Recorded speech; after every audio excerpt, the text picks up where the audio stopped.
យើងចាប់ផ្ដើមជាមួយគ្រូពេទ្យកំពុងរុញស្ត្រីម្នាក់លើក្រេដែលប្រឡាក់ឈាមកំរាពណ៌សខណៈក្មេងប្រុសម្នាក់សម្លឹងមើលនាងក្នុងយប់ដ៏ត្រជាក់និងស្ងាត់ជ្រងំ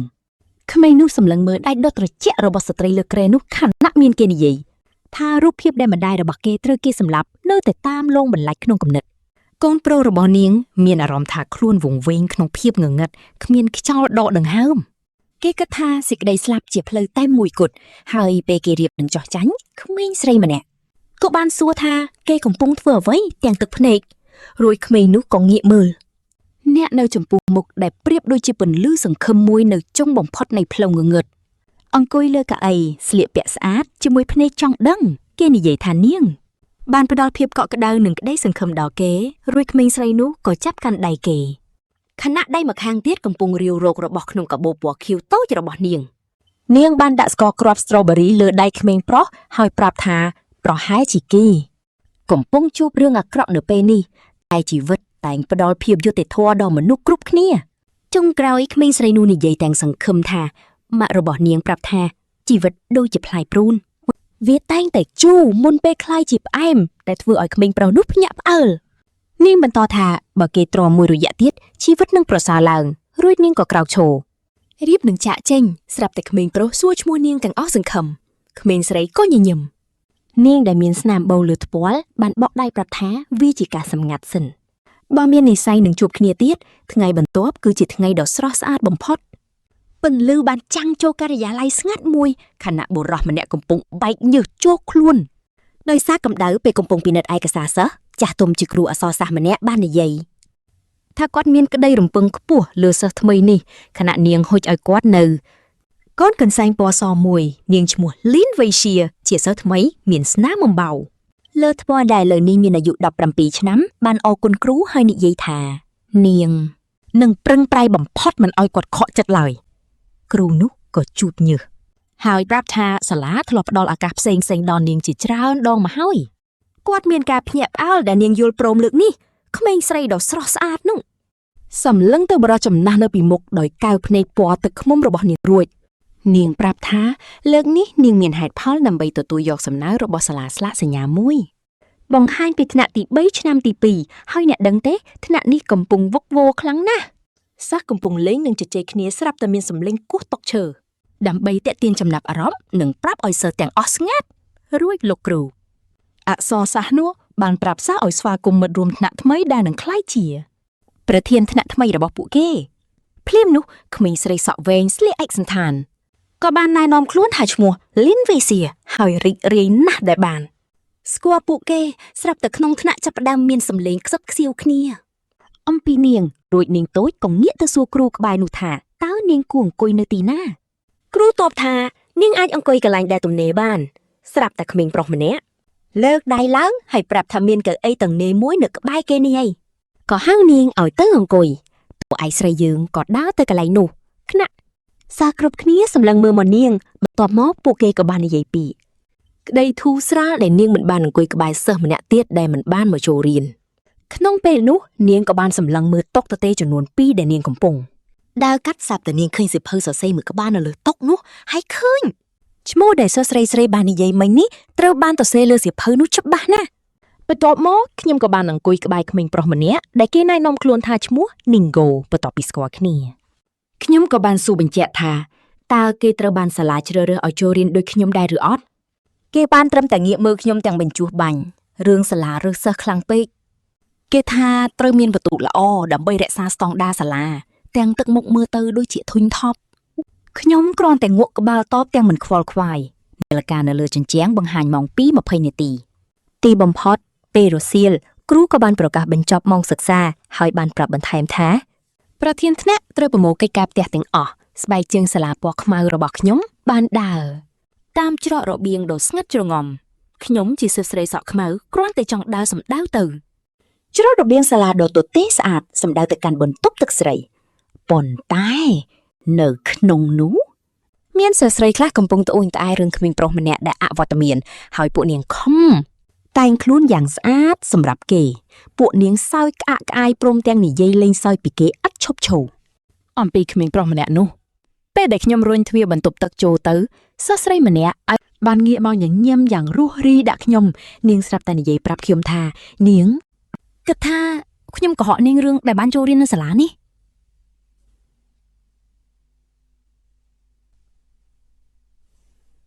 នៅខាងក្រៅពន្លឺព្រះអាទិត្យជះបំភ្លឺពេញសាលាមិត្តភ័ក្តិរបស់ខ្ញុំលាដៃយ៉ាងសប្បាយចិត្តហើយនិយាយអួតថាពិន្ទុប្រឡងសប្តាហ៍នេះរបស់គេស្ទើរតែយកឈ្នះសិស្សពូកែបំផុតប្រចាំសាលាស្ថាប័ននេះទៅហើយរឿងនេះបានតាក់ទាញចំណាប់អារម្មណ៍សិស្សស្រីភ្នែកពណ៌ស្រាលម្នាក់ដែលឈប់ផឹកទឹកនិងឈប់លេងទូរស័ព្ទរួចក៏សួរថាតើនរណាជាសិស្សពូកែបំផុតទាំងមុខក្រហមមិត្តខ្ញុំក៏ហៅឈ្មោះបាសាងចេញមកជាមនុស្សតែម្នាក់ដែលស្រីតែងតែនិយាយដកទាំងញញឹមសិស្សស្រីមានស្នាមអំបៅក៏សួរថា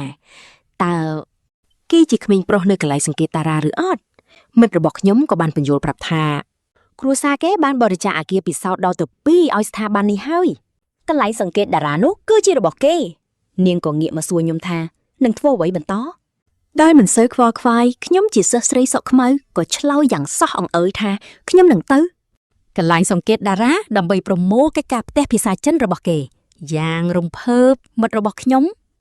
បានស្ម័គ្រចិត្តជួយខ្ញុំជាប្រធានថ្នាក់ដោយឆក់យកទូរស័ព្ទពីក្នុងដៃរបស់ខ្ញុំនាងចាប់ដើមវាយអក្សរលើទូរស័ព្ទខ្ញុំទាំងញាក់ភ្នែកដាក់ខ្ញុំហើយប្រកាសថានៅថ្ងៃសៅរ៍ម៉ោង5ល្ងាចនាងនឹងទៅយកកិច្ចការផ្ទះនាងបានសុំឲ្យខ្ញុំជួយរើសខោអាវសម្រាប់ថ្ងៃនោះទៀតផង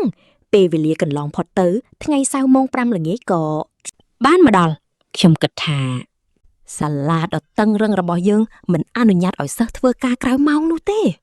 ហេតុនេះគឺជាថ្ងៃធ្វើការចុងក្រោយបំផុតរបស់ខ្ញុំស្រាប់តែមានរឿងមួយនៅខាងមុខតាក់ទាញក្រសែភ្នែករបស់ខ្ញុំបុរស2នាក់កំពុងតែវាយតក់គ្នាយ៉ាងខ្លាំងនៅនឹងមុខខ្ញុំតែម្ដងខ្ញុំភ័យស្លន់ស្លោទាញទូរស័ព្ទទេហាក់សន្តិសុខភ្លាមខ្ញុំប្រាប់គេថាខ្ញុំជាអ្នកទទួលភ្ញៀវនៅហាងអ៊ីនធឺណិតហើយមានគេកំពុងបង្ករឿងនៅទីនេះស្រាប់តែគេបោះកាត់សម្គាល់ខ្លួនមួយមកលើបញ្ចោក្មេងប្រុសនោះក៏ដើរចេញទៅទាំងអូសកទាញអ្នកដែលគេវាយតប់នោះទៅជាមួយ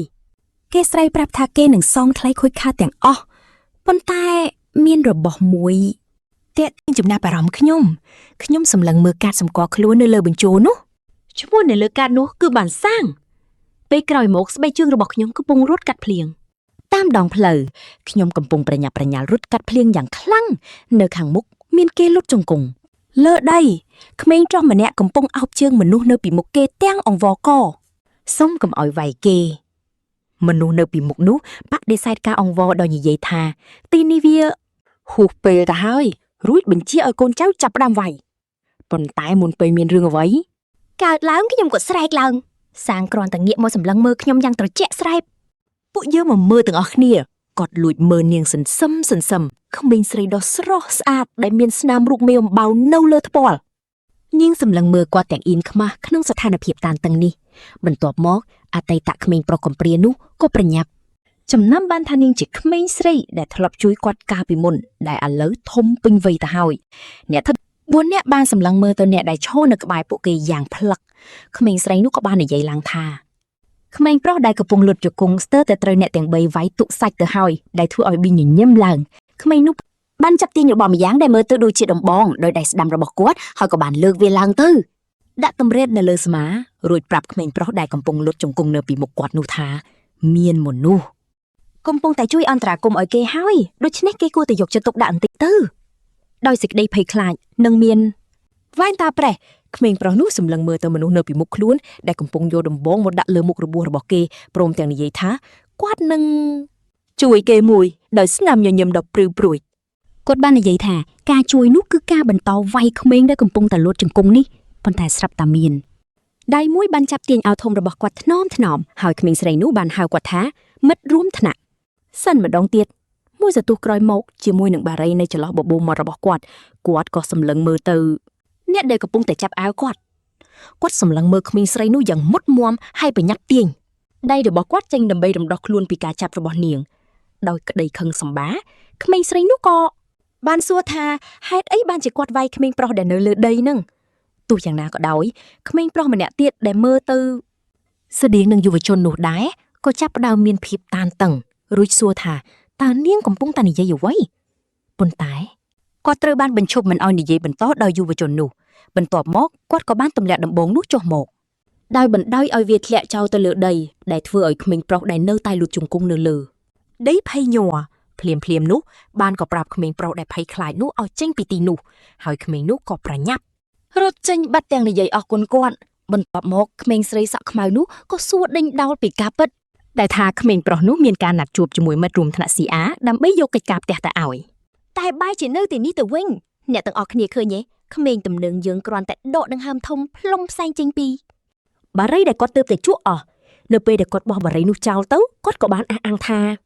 គាត់មិនមែនជាអ្នកដែលចូលចិត្តផ្ដើមមុននោះទេដោយសម្លឹងឃើញថាក្មេងស្រីនោះនៅតែមិនទាន់យល់ន័យគាត់ក៏បានបន្តនិយាយថាប្រសិនបើមានអ្នកដូចជាក្មេងស្រីសក់ខ្មៅនោះពីមុខគាត់នេះតាមញ៉ាគាត់ប្រហែលជាអាចចាប់អារម្មណ៍ទោះជាយ៉ាងណាក្មេងស្រីនោះមានទឹកមុខដ៏ខឹងសម្បាហើយក៏គ្រាន់តែដើរចេញពីយុវជននោះបន្ទាប់មកទូរស័ព្ទរបស់នាងដែលនៅក្នុងហូបប៉ៅខខូបយរបស់នាងក៏បានចាប់ផ្ដើមរោឡើងនាងក៏ទាញយកទូរស័ព្ទនោះមកកាន់នៅនឹងដៃហើយបានឃើញសារមួយពីមិត្តភ័ក្តិរបស់នាងប្រាប់ថាក្មេងប្រុសនោះមិនបានយកកិច្ចការមកកន្លែងដែលបានណាត់ទេហើយនាងបានរងចាំអស់រយៈពេលជាច្រើនម៉ោងមកហើយវាត្រជាក់ខ្លាំងណាស់ហើយព្យុះទីហ្វុងក៏កំពុងតែខិតជិតមកដល់ក្មេងស្រីសក់ខ្មៅនោះក៏បានសម្លឹងមើលទៅសារទាំងនោះរួចចាប់ផ្ដើមវាអក្សរឆ្លើយតបលើទូរស័ព្ទរបស់នាងដោយនាងបានប្រាប់មិត្តនាងថាកុំបារម្ភអីព្រោះថានាងនឹងធ្វើដំណើរទៅទីនោះដើម្បីទទួលនាងដោយផ្ទាល់តែម្ដងដោយមិនងាកក្រោយក្មេងស្រីសក់ខ្មៅនោះក៏បែរខ្នងដើរចេញទុកគាត់ចោលនៅពីក្រោយក្មេងប្រុសនោះក៏បានបន្តសម្លឹងមើលនារីនោះដើរចេញទៅពេលដែលប្អូនប្រុសរបស់គាត់បានប្រាប់ថាព្យុះទីហ្វុងកំពុងតែខិតមកដល់ហើយបងប្រុសក៏គ្រាន់តែអង្អែក្បាលរបស់ប្អូនប្រុសធ្នមហើយបានប្រាប់គេថាពួកគេគួរតែចាក់ចេញទៅដោយទឹកមុខគិតពិចារណាយុវជននោះក៏បានសម្លឹងទៅមុខរួចដកដង្ហើមធំស្របពេលដែលគាត់បានដឹងនៅក្នុងចិត្តថាក្មេងស្រីដែលមានស្នាមមេអំបៅនៅលើថ្ពាល់នោះមិនបានចំណាំគាត់បានឡើយអូខេឥឡូវភ្លៀងធ្លាក់ខ្លាំងណាស់នៅកន្លែងមួយនោះហើយតួឯកដ៏ស្រស់ស្អាតក៏បានស្លៀកពាក់ខោអាវខ្មៅយ៉ាងស្រស់ស្អាតមើលទៅហាក់ដូចជាសោកសៅខណៈមានគេមកបាំងឲ្យមិត្តសក់ខ្មៅរបស់នាងបានបាំងឲ្យនាងហើយក៏សុំទោសដោយប្រាប់ថានាងកំពុងតែស្ទះចរាចរណ៍ទើបធ្វើឲ្យនាងមកយើទាំងទឹកភ្នែកតួឯកស្រីអោបនារីសក់ខ្មៅយ៉ាងណែនព្រមទាំងអរគុណនាងពេលកំពុងតែលួងលោមមិត្តរបស់នាងនារីវ័យក្មេងក៏បាននិយាយប្រាប់ថាលើក្រោយប្រសិនបើគ្មានអ្នកដឹងទេនាងបង្ហាញខ្លួននៅទីនោះមិនគួរឈររងចាំទាំងអៀនខ្មាស់ឡើយព្រោះមិត្តម្នាក់នោះគ្រាន់តែប្រាប់ថានាងធុញទ្រាន់ប៉ុណ្ណោះមុនពេលអ្នកទាំងពីររៀបចំខ្លួនចាក់ចេញទៅហើយស្រាប់តែក្មេងស្រីដែលកំពុងមានទឹកមុខក្រៀមក្រំនោះចាប់ផ្ដើមនិយាយឡើងប៉ុន្តែមិត្តរបស់នាងបានធានាយ៉ាងច្បាស់ថានាងនឹងមិនប្រាប់នរណាម្នាក់ពីរឿងសម្ងាត់ដែលបានកាត់ឡើងនៅទីនេះដាច់ខាតអ្នកទាំងពីរបានដើរបាំងឆាត់ជាមួយគ្នានៅក្រោមដំណក់ទឹកភ្លៀងយ៉ាងត្រជាក់ស្រាប់តែក្មេងស្រីនោះបានសុំឲ្យពួកគេឈប់សិនព្រោះនាងត្រូវការតែញ៉ាំវ៉ាន់ខ្លះនាងញញឹមស្រាលរួចក៏ងាកទៅសួរអ្នកលក់ថាតើគាត់មានលក់បារីម៉ាក់នោះដែរឬទេគ្រាន់តែឮភ្លាមអ្នកលក់ក៏បញ្ញាប់ឆ្លើយតបទៅវិញភ្លាមថាពួកវាត្រូវបានលក់អស់ហើយនាងលាន់មាត់ទាំងអៀនព្រានថាមានម្នាក់នោះចូលចិត្តតែបារីម៉ាក់នេះឯងដោយមិនយល់សាច់រឿងក្មេងស្រីសក់ខ្មៅយើងបានសម្លឹងមើលមិត្តរបស់នាងទាំងឆ្ងល់ក្នុងចិត្តថាតើមនុស្សដូចមិត្តរួមថ្នាក់ឈ្មោះបានពិតជាមានតម្លៃម្លឹងមែនទេបន្ទាប់មកក្មេងស្រីសក់ខ្មៅដ៏ស្ងៀមស្ងាត់ក៏បានចាក់បំពេញដបទឹករបស់នាងខណៈក្មេងស្រីនៅពីក្រោយលួចសរសើរពីសម្រស់ដ៏ស្រស់ស្អាតរបស់នាងហើយនិយាយថាពួកគេនឹងសួរនាងថារៀននៅថ្នាក់ណាដោយក្តីរំភើបក្មេងស្រីម្នាក់ក្នុងចំណោមនោះក៏បានដើរចូលទៅជិតនាងហើយសួរថាតើនាងអាចសួរសំណួរមួយបានទេព្រមទាំងលូកដៃទៅប៉ះស្មារបស់នាងធ្នមប៉ុន្តែមិត្តរួមថ្នាក់នោះស្រាប់តែក្រឡេកមើលទៅកាន់បកពណ៌ខៀវរបស់នាងទាំងសង្ស័យហើយសួរថាតើនាងជាសិស្សថ្នាក់ F មែនទេដោយមិនយល់រឿងក្មេងស្រីនោះក៏ងក់ក្បាលទទួលស្គាល់ដោយទឹកមុខមើងងាយក្មេងស្រីនោះនិយាយថាមិនអីទេព្រមទាំងញីក្រដាស់នៅក្នុងដៃរបស់នាងហើយបោះវាចូលទៅក្នុងធុងសម្រាមដែលនៅក្បែរក្មេងស្រីសក់ខ្មៅនាងដើរចេញទាំងខឹងសម្បាទាំងឆ្ងល់ថាម៉េចបានជានាងមើលរំលងថាក្មេងស្រីម្នាក់នេះជាសិស្សថ្នាក់ S ហេតុការណ៍នេះត្រូវបានសម្លឹងមើលដោយក្មេងស្រីសក់ខ្មៅនិងមិត្តរួមថ្នាក់ដែលនៅក្បែរនាងក្មេងស្រីពីរនាក់ទៀតដែលមកជាមួយក្មេងស្រីឆេវឆាវនោះក៏ចាប់ផ្ដើមចង់ឲ្យនាងចំពោះការដែលនាងត្រឹមជាសិស្សថ្នាក់ F ហើយថែមទាំងដៀលថានាងមើលទៅក្រីក្រទៀតផង តាមសម្ដីរបស់ពួកគេមិត្តរួមថ្នាក់របស់នាងឈ្មោះវូសៀបានប្រាប់នាងឲ្យកុំខ្វល់ជាមួយពួកសិស្សថ្នាក់ A ទាំងនោះអីព្រោះពួកគេតែងតែធ្វើចរិតក្រអើតក្រទមដាក់សិស្សថ្នាក់ F ជានិច្ចអ្នកទាំងពីរក៏ដើរជាមួយគ្នាតាមច្រករបៀងមិត្តរួមថ្នាក់ពាក់វ៉ែនតានោះបាននិយាយថានាងអង្គុយនៅក្បែរក្មេងស្រីនេះហើយនាងញញឹមយ៉ាងសប្បាយចិត្តនៅពេលដែលនាងបានដឹងថាក្មេងស្រីសក់ខ្មៅស្គាល់ឈ្មោះរបស់នាងរួចទៅហើយថាហ្វាងម៉ូបន្ទាប់មកក្មេងស្រីតំណាងថ្នាក់ដែលមើលទៅរៀងធុញធាប់បានសួរថាហេតុអីបានជាសិស្សគេហៅនាងថាសិស្សថ្នាក់ F ម៉ូក៏បានបញ្យល់ថាសិស្សថ្នាក់ A គឺពាក់បូកខពណ៌ក្រហមចំណែកឯសិស្សថ្នាក់ F គឺពាក់បូកពណ៌ខៀវដែលនេះជារបៀបដែលសាលាបែងចែកចំណាក់ថ្នាក់ដោយនៅតែមានចម្ងល់ក្មេងស្រីសក់ខ្មៅក៏សួរថាតើវាមានអ្វីខុសគ្នាទៅរវាងសិស្សថ្នាក់ F និងសិស្សថ្នាក់ A នោះមិត្តរួមថ្នាក់ពាក់វ៉ែនតាក៏បានបញ្យល់ប្រាប់យ៉ាងច្បាស់ថាសិស្សថ្នាក់ A ជាទូទៅមកពីគ្រួសារអ្នកមាននិងទទួលបានពិន្ទុល្អដូច្នេះហើយពួកគេតែងតែឈរនៅលំដាប់កំពូលគេជានិច្ចផ្ទុយទៅវិញសិស្សថ្នាក់ F គឺមានចម្រុះគ្នាព្រោះពួកគេអាចជាអ្នកដែលរៀនខ្សោយមកពីគ្រួសារធម្មតាឬគ្រាន់តែជាសិស្សផ្ទេមកពីសាលាផ្សេងហើយត្រូវបានគេ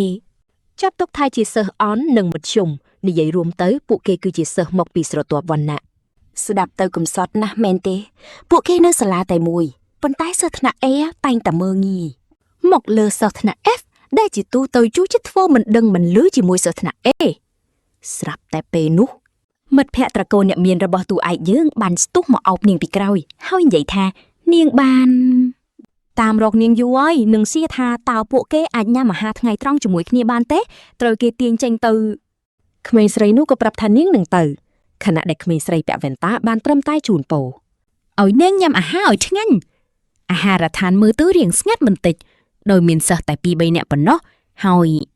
ម្ហូបនៅទីនោះមើលទៅគួរឲ្យចង់ញ៉ាំណានាងប្រាប់ថាម្ហូបនេះធ្វើឡើងដោយម្ដាយមីងរបស់នាងហើយបើក្មេងស្រីសក់ខ្មៅចង់បានអ្វីគឺនាងគ្រាន់តែប្រាប់មកបានហើយភ្លាមនោះក្មេងស្រីសក់ខ្មៅក៏បានលូកដៃហុចកែវទឹកក្រូចឆ្មាគ្មានជាតិស្ករមួយកែវទៅឲ្យមិត្តរបស់នាងដោយរអ៊ូថារសជាតិមួយនេះគឺស័ក្តិសមនឹងចំណង់ចំណូលចិត្តរបស់នាងជាងហើយនាងចូលចិត្តឲ្យមានជាតិស្ករបន្តិចអ្នកឃើញទេមនុស្សជាច្រើននាំគ្នាសម្លឹងមើលមិត្តទាំងពីរញ៉ាំអាហារជាមួយគ្នាហើយខ្ញុំចាប់ផ្ដើមសង្ស័យព្រោះ CIA ជាសិស្សពូកែណាស់ខុសពីខ្ញុំដែលជាសិស្សខ្សោយម្នាក់នាងរំភើបហើយអរគុណមិត្តភក្តិនាងសម្រាប់ការយកចិត្តទុកដាក់ព្រោះនាងកំពុងព្យាយាមបន្ថយជាតិស្ករស្រាប់តែពេលនោះទ្វារកង់ទីនបើកមានប្រុស2នាក់ដើរកាត់ទ្វារកង់ទីនមកម្នាក់ក្នុងចំណោមនោះមើលទៅ stress ណាស់មិត្ត B ដែលហៅគេថាបងនោះកំពុង stress ហើយនិយាយថាអាវ៉ែនតាលួចពីក្មេងស្រីម្នាក់បន្ទាប់មកគេក៏សុំឲ្យបងប្រុសគេវាយអាក្មេងនោះព្រោះអានោះវាថ្លើមធំហ៊ានប្រាប់គេឯងថាបានបញ្ជូនវាទៅមិនទីពេទ្យប៉ុន្តែភ្លាមនោះប្រុសសក់ថ្នោតក៏ប្រាប់ឲ្យមិត្តគេឈប់និយាយហើយគេមិនគួរប្រាប់នរណាទេមិត្តគេក៏សួរភ្លាមថាហេតុអីបានជាគេត្រូវរ៉ាប់រងកំហុសនេះពួកយើងកំពុងញ៉ាំអីសុកស្រាប់តែប្រុសសក់ថ្នោតនោះបានទាក់ទាញចំណាប់អារម្មណ៍ខ្ញុំមិត្តសក់ថ្នោតខ្ញុំនិយាយទាំងរំភើបថាគេនោះមកទីនេះដើម្បីញ៉ាំបាយធ្វើឲ្យខ្ញុំងាកទៅសួរនាងថាអ្នកណាគេនាងប្រាប់ថាគឺសអានកហើយគេកំពុងអង្គុយពីកៅអីពីក្រៅយើងបន្ទាប់មកមិត្តខ្ញុំក៏ក្រោកឈរកាន់កៅទឹកជាប់ដៃដោយប្រាប់ថានាងនឹងបដូរកែវជាមួយខ្ញុំព្រោះមនុស្សប្រុសចូលចិត្តទឹកផ្អែមដូច្នេះនាងនឹងយកកាយនោះទៅឲ្យគេហើយឆ្លៀតឱកាសសួរគេពីការណាត់ជួបគេបានខកខាននាងច្រៀងងូដើរចេញពីតុយ៉ាងសប្បាយចិត្តខណៈដែលខ្ញុំអង្គុយមើលនាងដើរទៅរកគេប្រុសនោះវិញកំពុងតែអង្គុយចុចទូរស័ព្ទគេធ្វើមិនដឹងដាក់មិត្តខ្ញុំមកដែលកំពុងតែនិយាយជាមួយគេយ៉ាងភ័យគេនៅតែបន្តចុចទូរស័ព្ទមិនខ្វល់អ្វីទាំងអស់ខណៈដែលមិត្តខ្ញុំសម្លឹងមើលគេទាំងជ្រួញចចើមនាងក៏ស្រែកហៅខ្ញុំខណៈដែលនាងដើរមកអង្គុយនៅតុវិញមិត្តខ្ញុំនិយាយទាំងរំភើបថាប្រុសម្នាក់នោះមានគោលការណ៍នៅលើតុហើយតែគេនៅតែយកទឹកនាងដោយចង់ដឹងខ្ញុំក៏សួរពីរឿងណាត់ជួបចុងសប្តាហ៍នាងក៏ឆ្លើយតបភ្លាមថាគេបានសុំទោសដែលមិនបានទៅព្រោះមានរឿងមិនទាន់ខ្លះកើតឡើងហើយដោយសារតែគេព្រមផឹកទឹកដែលនាងឲ្យមិត្តខ្ញុំក៏សម្រេចចិត្តលើកលែងទោសឲ្យគេពេលនោះហើយដែលខ្ញុំលួចងាកទៅមើលគេបន្តិចហើយក៏ដឹងថាគេកំពុងស្រឡឹងមកខ្ញុំដែរគេកាន់កែវទឹកដែលបានពីមិត្តខ្ញុំហើយចុះទៅយកផឹកវាប្រុសម្នាក់នោះសម្លឹងមកចំខ្ញុំ ជាមួយស្នាមញញឹមឌឺដងពេលកំពុងផឹកពេលឃើញសកម្មភាពរបស់គេបែបនេះខ្ញុំក៏ប្រញាប់ងាកមកវិញខ្ញុំអៀនណាហើយក៏ឆ្ងល់ថាតើគេធ្វើបែបនេះដោយចេតនាឬអត់ពេលពួកយើងដើរត្រឡប់ទៅថ្នាក់វិញស្រាប់តែមិត្តពាក់វ៉ែនតាសួរពីសម្លេងឡូឡាក្នុងថ្នាក់មានក្មេងស្រីមួយក្រុមកំពុងតែនាំគ្នានិយាយដើមគេបដើផាត់មុខបដើដើម្បីតាក់ទាញចំណាប់អារម្មណ៍នរណាម្នាក់ពេលនោះខ្ញុំក៏ឃើញដើមហេតុនៃភាពវឹកវរលេចមុខក្នុងថ្នាក់រៀនយើងមិត្តរួមថ្នាក់ម្នាក់សួរគេថាតើគេបានមើលបាល់បោះអត់កាលពីយប់មិញឬអត់ពេលខ្ញុំដើរកាត់ប្រុសម្នាក់នោះគេក៏សម្លឹងមកជុំខ្ញុំពេលឃើញខ្ញុំចំណែកមិត្តពាក់វ៉ែនតាខ្ញុំវិញកំពុងតែនិយាយដើមគេខណៈដែលនាងហុចកិច្ចការផ្ទះទៅឲ្យប្រធានថ្នាក់មុខវិជ្ជាភាសាចិនបន្ទាប់មកនាងក៏និយាយពីស្នាមសាក់របស់គេនៅត្រង់កជើងជារូបផ្កាលីលីពណ៌ខ្មៅគេថាគេសាក់នេះព្រោះតែមនុស្សស្រីដែលគេស្រឡាញ់ហើយសំបីតែច្បាប់សាលាក៏ហាមគេមិនបានដែរខ្ញុំក៏សម្លឹងមើលទៅមុខធ្លាក់ក្នុងអន្លង់គំនិតខ្លួនឯងខណៈដែលមិត្តពាក់វ៉ែនតាខ្ញុំនៅតែរអ៊ូថាមនុស្សដូចគេច្បាស់ជាចាប់អារម្មណ៍លើសិស្សពូកែ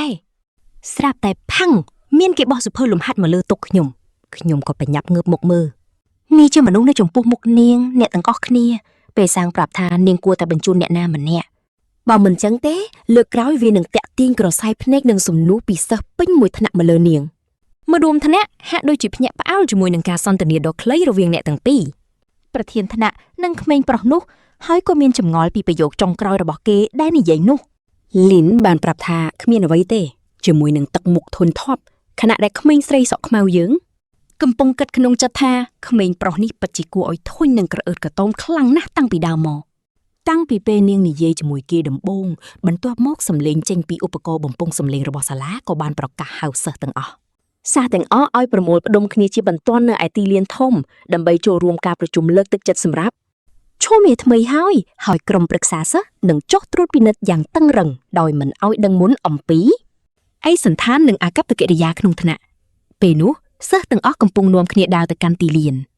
មិត្តរួមថ្នាក់ពាក់វ៉ែនតារបស់យើងបានកត់សម្គាល់ឃើញថាក្មេងស្រីតូចយើងមិនបានពាក់កាតសម្គាល់ខ្លួននៅលើឯកសណ្ឋានរបស់នាងទេនាងក៏ប្រញាប់ត្រឡប់ទៅបន្ទប់ថ្នាក់រៀនវិញដើម្បីដើររកមើលកាតនោះរបស់នាងហើយបានប្រាប់ឲ្យមិត្តរួមថ្នាក់ចាំនាងនៅឯទីលានសិនពេលនោះច្រករបៀងគឺស្ងាត់ជ្រងំខណៈដែលនាងដើរកាត់តាមច្រករបៀងដើម្បីស្វែងរកកាតសម្គាល់ខ្លួនរបស់នាងហើយកំពុងឆ្ងល់ថានាងបាត់វាដោយរបៀបណាពេលនាងអោនមើលចុះក្រោមនាងក៏ឃើញស្បែកជើងប៉ាតាពណ៌សមួយគូនិងស្នាមសាក់រូបផ្កាលីលីនៅលើជើងឆ្វេងឈប់នៅចំពីមុខនាងពេលនាងងើបមុខឡើងមើលទៅលើក្មេងប្រុសសង្ហានោះកំពុងសម្លឹងមើលនាងជាមួយនឹងស្នាមញញឹមនៅលើមុខហើយគេក៏បានលូកដៃរបស់គេមកហើយសួរថាតើនាងកំពុងដើររកកាតសម្គាល់ខ្លួនមែនទេព្រោះកាតនោះគឺកំពុងតែនៅក្នុងដៃរបស់គេដោយការមិនយល់នាងតូចក៏បានយកកាតពីដៃក្មេងប្រុសនោះហើយក៏បាននិយាយអរគុណគេដែរបានយកវាមកឲ្យវិញក្មេងប្រុសនោះបានរំកិលខ្លួនចូលទៅចិត្តលីនហើយគេក៏បាននិយាយថាគេមិនបានរើសបានកាតរបស់នាងទេព្រោះកាតមួយនេះគឺជារបស់ថ្មីក្មេងប្រុសនោះញញឹមដោយដឹងថានាងគ្មានគំនិតថាគេចង់មាននាងយ៉ាងម៉េចទេរួចគេក៏ដើរចេញទៅដោយរំលឹកនាងឲ្យសងលុយគេចំនួន12យ៉ានក្មេងស្រីសក់ខ្មៅរបស់យើងបានងាកក្រោយដើម្បីសម្លឹងមើលទៅក្មេងប្រុសដែលកំពុងតែដើរចេញទៅនោះដោយលួចគិតក្នុងចិត្តថាហេតុអីបានជាគេជួយនាងបើគេធ្វើអាកប្បកិរិយាមិនល្អដាក់នាងសោះពេលនោះឯងទីលានសាលាក៏ពេញទៅដោយសិស្សបន្ទាប់ពីមានការប្រកាសអំពីការប្រជុំលើកទឹកចិត្តរួចមកសម្រាប់ការចាប់ផ្ដើមចូលឈ្មោះថ្មីក្មេងស្រីពាក់វ៉ែនតាយើងបានខ្សឹបសួរទៅកាន់មិត្តសក់ខ្មៅរបស់នាងដែលទៅតែដើរមកចូលរួមក្នុងក្រុមថាតើនាងរកឃើញការសម្គាល់ខ្លួនរបស់នាងឬនៅព្រោះក្រុមប្រឹក្សាសិស្សនឹងធ្វើការត្រួតពិនិត្យក្នុងពេលឆាប់ៗនេះហើយចំណែកឯស្រីសក់ខ្មៅមិនអាចទម្លាក់សក់បានទេអ្នកនិងខ្ញុំដឹងថាមានរឿងហើយស្រាប់តែមាននរណាម្នាក់តាក់ទាញចំណាប់អារម្មណ៍របស់នាងធ្វើឲ្យក្មេងស្រីពាក់វ៉ែនតាដ៏ស្រស់ស្អាតយើងមានការភ្ញាក់ផ្អើលយ៉ាងខ្លាំងប្រធានក្រុមប្រឹក្សាសិស្សសក់ក្រហមដ៏កាចលែស្លីឯកសណ្ឋានសាលាយ៉ាងស្អាតជាមួយនឹង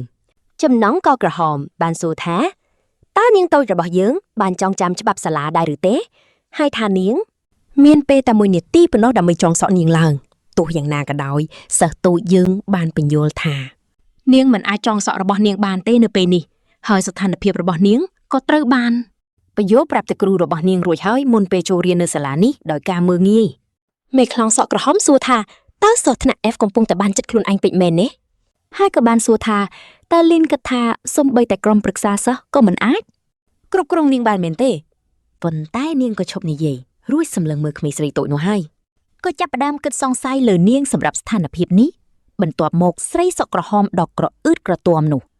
បានដើរចូលមករកក្មេងស្រីសក់ខ្មៅរបស់យើងចង្អុលមុខនាងហើយសួរថាក្មេងស្រីសក់ខ្មៅនេះក្រីក្រខ្លាំងណាស់មែនទេទើបគ្មានលុយទិញសូម្បីតែកៅស៊ូចុងសក់មួយនោះអ្នកគ្រប់គ្នានៅជុំវិញដែលកំពុងមើលហេតុការណ៍នោះបានចាប់ផ្ដើមសើចចំអកដាក់ក្មេងស្រីសក់ខ្មៅដោយហៅនាងថាជាអ្នកសំទានឥតអៀនខ្មាស់អ្នកគ្រប់គ្នាលើកលែងតែមិត្តរួមថ្នាក់របស់នាងបានបន្តសើចចំអកដាក់នាងយ៉ាងខ្លាំងហើយមើលងាយនាងដែលជាសិស្សថ្នាក់ F ក្រីក្រនោះម្ដងទៀតក្មេងស្រីសក់ខ្មៅកំសត់បានបញ្យល់ម្ដងទៀតថានាងពិតជាបានប្រាប់រឿងនេះទៅគ្រូរបស់នាងរួចរាល់ហើយអ្នកទាំងអស់គ្នាឃើញស្ថានភាពនេះក៏សុំឲ្យនាងសក់ក្រហមបញ្ជាក់ដែលធ្វើឲ្យនាងរឹតតែខឹងខ្លាំងខឹងសម្បាក្រោយសិស្សស្រីនោះនិយាយសារដើមនាងក៏ដៅសម្ដៅទៅរកក្មេងស្រីនោះភ្លាមក្មេងស្រីសក់ខ្មៅដោយប្រាប់ថាបើនាងចូលរៀននៅទីនេះនាងត្រូវតែគោរពតាមច្បាប់សាលាហើយនាងនឹងចងសក់ពណ៌ខ្មៅរបស់លីនដោយខ្លួនឯងតែស្រាប់តែមានគេស្រែកប្រាប់ឲ្យឈប់ហើយក៏ចាប់ដៃសិស្សស្រីសក់ក្រហមជាប់ពេលនាងកំពុងតែដើរសម្ដៅទៅរកក្មេងស្រីសក់ខ្មៅដែលកំពុងភ័យភ្លាមនោះនាងសក់ក្រហមក៏ទាញដៃចេញមកវិញដើម្បីរំដោះខ្លួនឯងពីដៃដែលកំពុងចាប់នាងជាប់ហើយសួរថាតើនរណាជាអ្នកហ៊ានប្រាប់ឲ្យពួកគេកុំចេះដឹងរឿងអ្នកដទៃនាងមើលទៅភ្ញាក់ផ្អើលយ៉ាងខ្លាំងពេលសម្លឹងទៅមុខជាមួយនឹងទឹកមុខខឹងសម្បាសៀដែលមានសក់ពណ៌ត្នោតបានឈោពាំងពីមុខលីនហើយប្រាប់ទៅនាងសក់ក្រហមឲ្យឈប់ហើយកុំប្រើអំណាចរបស់ខ្លួនដើម្បីដោះស្រាយរឿងផ្ទាល់ខ្លួនបែបនេះដោយក្តីសង្ស័យនាងសក់ក្រហមក៏សួរថាហេតុអីបានជាសៀចេញមុខការពារក្មេងស្រីម្នាក់នោះហើយនាងមានទំនាក់ទំនងអ្វីជាមួយក្មេងស្រីសក់ខ្មៅនឹងពេលឮសំណួរនេះភ្លាមក្មេងស្រីសក់ត្នោតក៏នឹកឃើញដល់រឿងលើកមុនពេលដែលនាងកំពុងតែអង្គុយយំកណ្ដាលភ្លៀងធ្លាក់ហើយវ៉ៃបានចេញមកជួយនាងទាំងលួងលោមនិងនាំនាងត្រឡប់ទៅផ្ទះវិញជាមួយនឹងកែវភ្នែកដ៏មុតមាំនិងជឿជាក់សៀបានបញ្ជាក់យ៉ាងច្បាស់ថាក្មេងស្រីសក់ខ្មៅម្នាក់នេះដែលនៅពីក្រោយខ្នងនាងគឺជាមិត្តរបស់នាងនេះធ្វើឲ្យនាងសក់ក្រហមងាកខ្នងចេញពីពួកគេទាំងពីរហើយដើរចេញទាំងសួរខ្លួនឯងថាតើសិស្សថ្នាក់ F នោះមានអ្វីអស្ចារ្យទៅបានជាធ្វើឲ្យមនុស្សគ្រប់គ្នានិយាយដើមបែបនេះប៉ុន្តែក្មេងស្រីតូចនោះអាចត្រឹមតែសម្លឹងមើលទៅក្មេងស្រីសក់ត្នោតនៅពីមុខនាងដែលបានហៅនាងថាមិត្តក្មេងស្រីសក់ត្នោតក៏ងាកមកកាន់នាងហើយប្រាប់ថានាងនឹងនៅកំដរនាងជានិច្ចមានក្មេងប្រុស3នាក់កំពុងឈើមើលហេតុការណ៍នេះស្រាប់តែម្នាក់ក្នុងចំណោមពួកគេលាន់មាត់ថាមិត្តរបស់គេឈ្មោះ Z ពិតជាមានភ្នែកមុតមែនឬមើលសីសីចំណែកឯម្នាក់ទៀតក៏បានបញ្ចេញមតិថាវៃក៏ពិសេសមិនធម្មតាដែរពួកគេទាំង3នាក់បានសម្លឹងមើលទៅក្មេងស្រីទាំងពីរនៅពីមុខពួកគេដែលកំពុងនិយាយគ្នាដោយស្នាមញញឹមហើយបន្ទាប់មកដោយក្រសែភ្នែកខូចខិលអាប្រុសសក់តុងដែងចង្រៃនោះក៏និយាយថាវាងាយស្រួលណាស់ក្នុងការយកឈ្នះចិត្តមនុស្សស្រីព្រោះឯងគ្រាន់តែទិញរបស់ថ្លៃៗឲ្យពួកនាងទៅគឺចប់បាត់ហើយបន្ទាប់មកដោយគ្មានការអៀនខ្មាស់អាសក់តុងដែងនោះក៏និយាយឌឺដងពីជើងរបស់សិស្សទៅផ្ទៃមកថ្មីថាវាស្កឹបបុះនិងស្រលូនស្អាតហើយមើលទៅគួរឲ្យចង់ស្ទាបអង្អែលណាស់ភ្លាមនោះមានដៃមួយបានលូកមកចាប់ស្មាអាសក់តុងដែងនោះយ៉ាងតឹងហើយហៅឈ្មោះវាដោយក្រសែភ្នែកយ៉ាងកាច់សាហាវសាងបាននិយាយថាគេមានរឿងត្រូវជជែកជាមួយអាសក់តុងដែងនេះបន្តិចហើយសួរថាតើពួកគេអាចទៅនិយាយគ្នានៅកន្លែងផ្សេងបានទេថ្ងៃបន្ទាប់ពាក្យចចាមអារាមក៏បានលេចឮពេញសាលាដោយថាស្ដាប់ណាមនុស្សគ្រប់គ្នាគេនាំគ្នានិយាយពីការវាយតប់គ្នារវាងអាសក់តុងដែងនិងបានដែលផ្ដើមចេញពីសម្ដីមិនសមរម្យដែលចេនបាននិយាយទៅកាន់សៀមិត្តរបស់បានឮពាក្យចចាមអារាមនេះហើយក៏រត់យ៉ាងលឿនទៅកាន់ថ្នាក់រៀនមិត្តរបស់គេជាមួយនឹងកៅភ្នែកចង់ដឹងគេក៏ទៅដល់តុរបស់គេហើយហៅគេថាមេធំបានដែលធ្វើឲ្យគេងាកមកចាប់អារម្មណ៍ព្រមទាំងក្មេងស្រីដែលនៅពីក្រោយគេផងដែរក្មេងប្រុសនោះខ្សឹបសួរថាតើវាជាការពិតទេដែលគេបានទៅវាយតប់ជាមួយអាសក់ទុំដែងលងងនោះដោយសារតែសៀយុវជនដែលមានស្នាមសាក់រូបកាលីលីម្នាក់នេះគ្រាន់តែសម្លឹងមើលទៅគេដោយកំហឹងដែលហ៊ានសួរបែបនេះស្របពេលកំពុងបើកគំរូបដ៏ពណ៌បៃតងមួយដោយក្តីភ័យខ្លាចគេក៏បោះបង់ហើយនិយាយថានឹងមិនសួរនាំពីរឿងដែលបានកើតឡើងកាលពី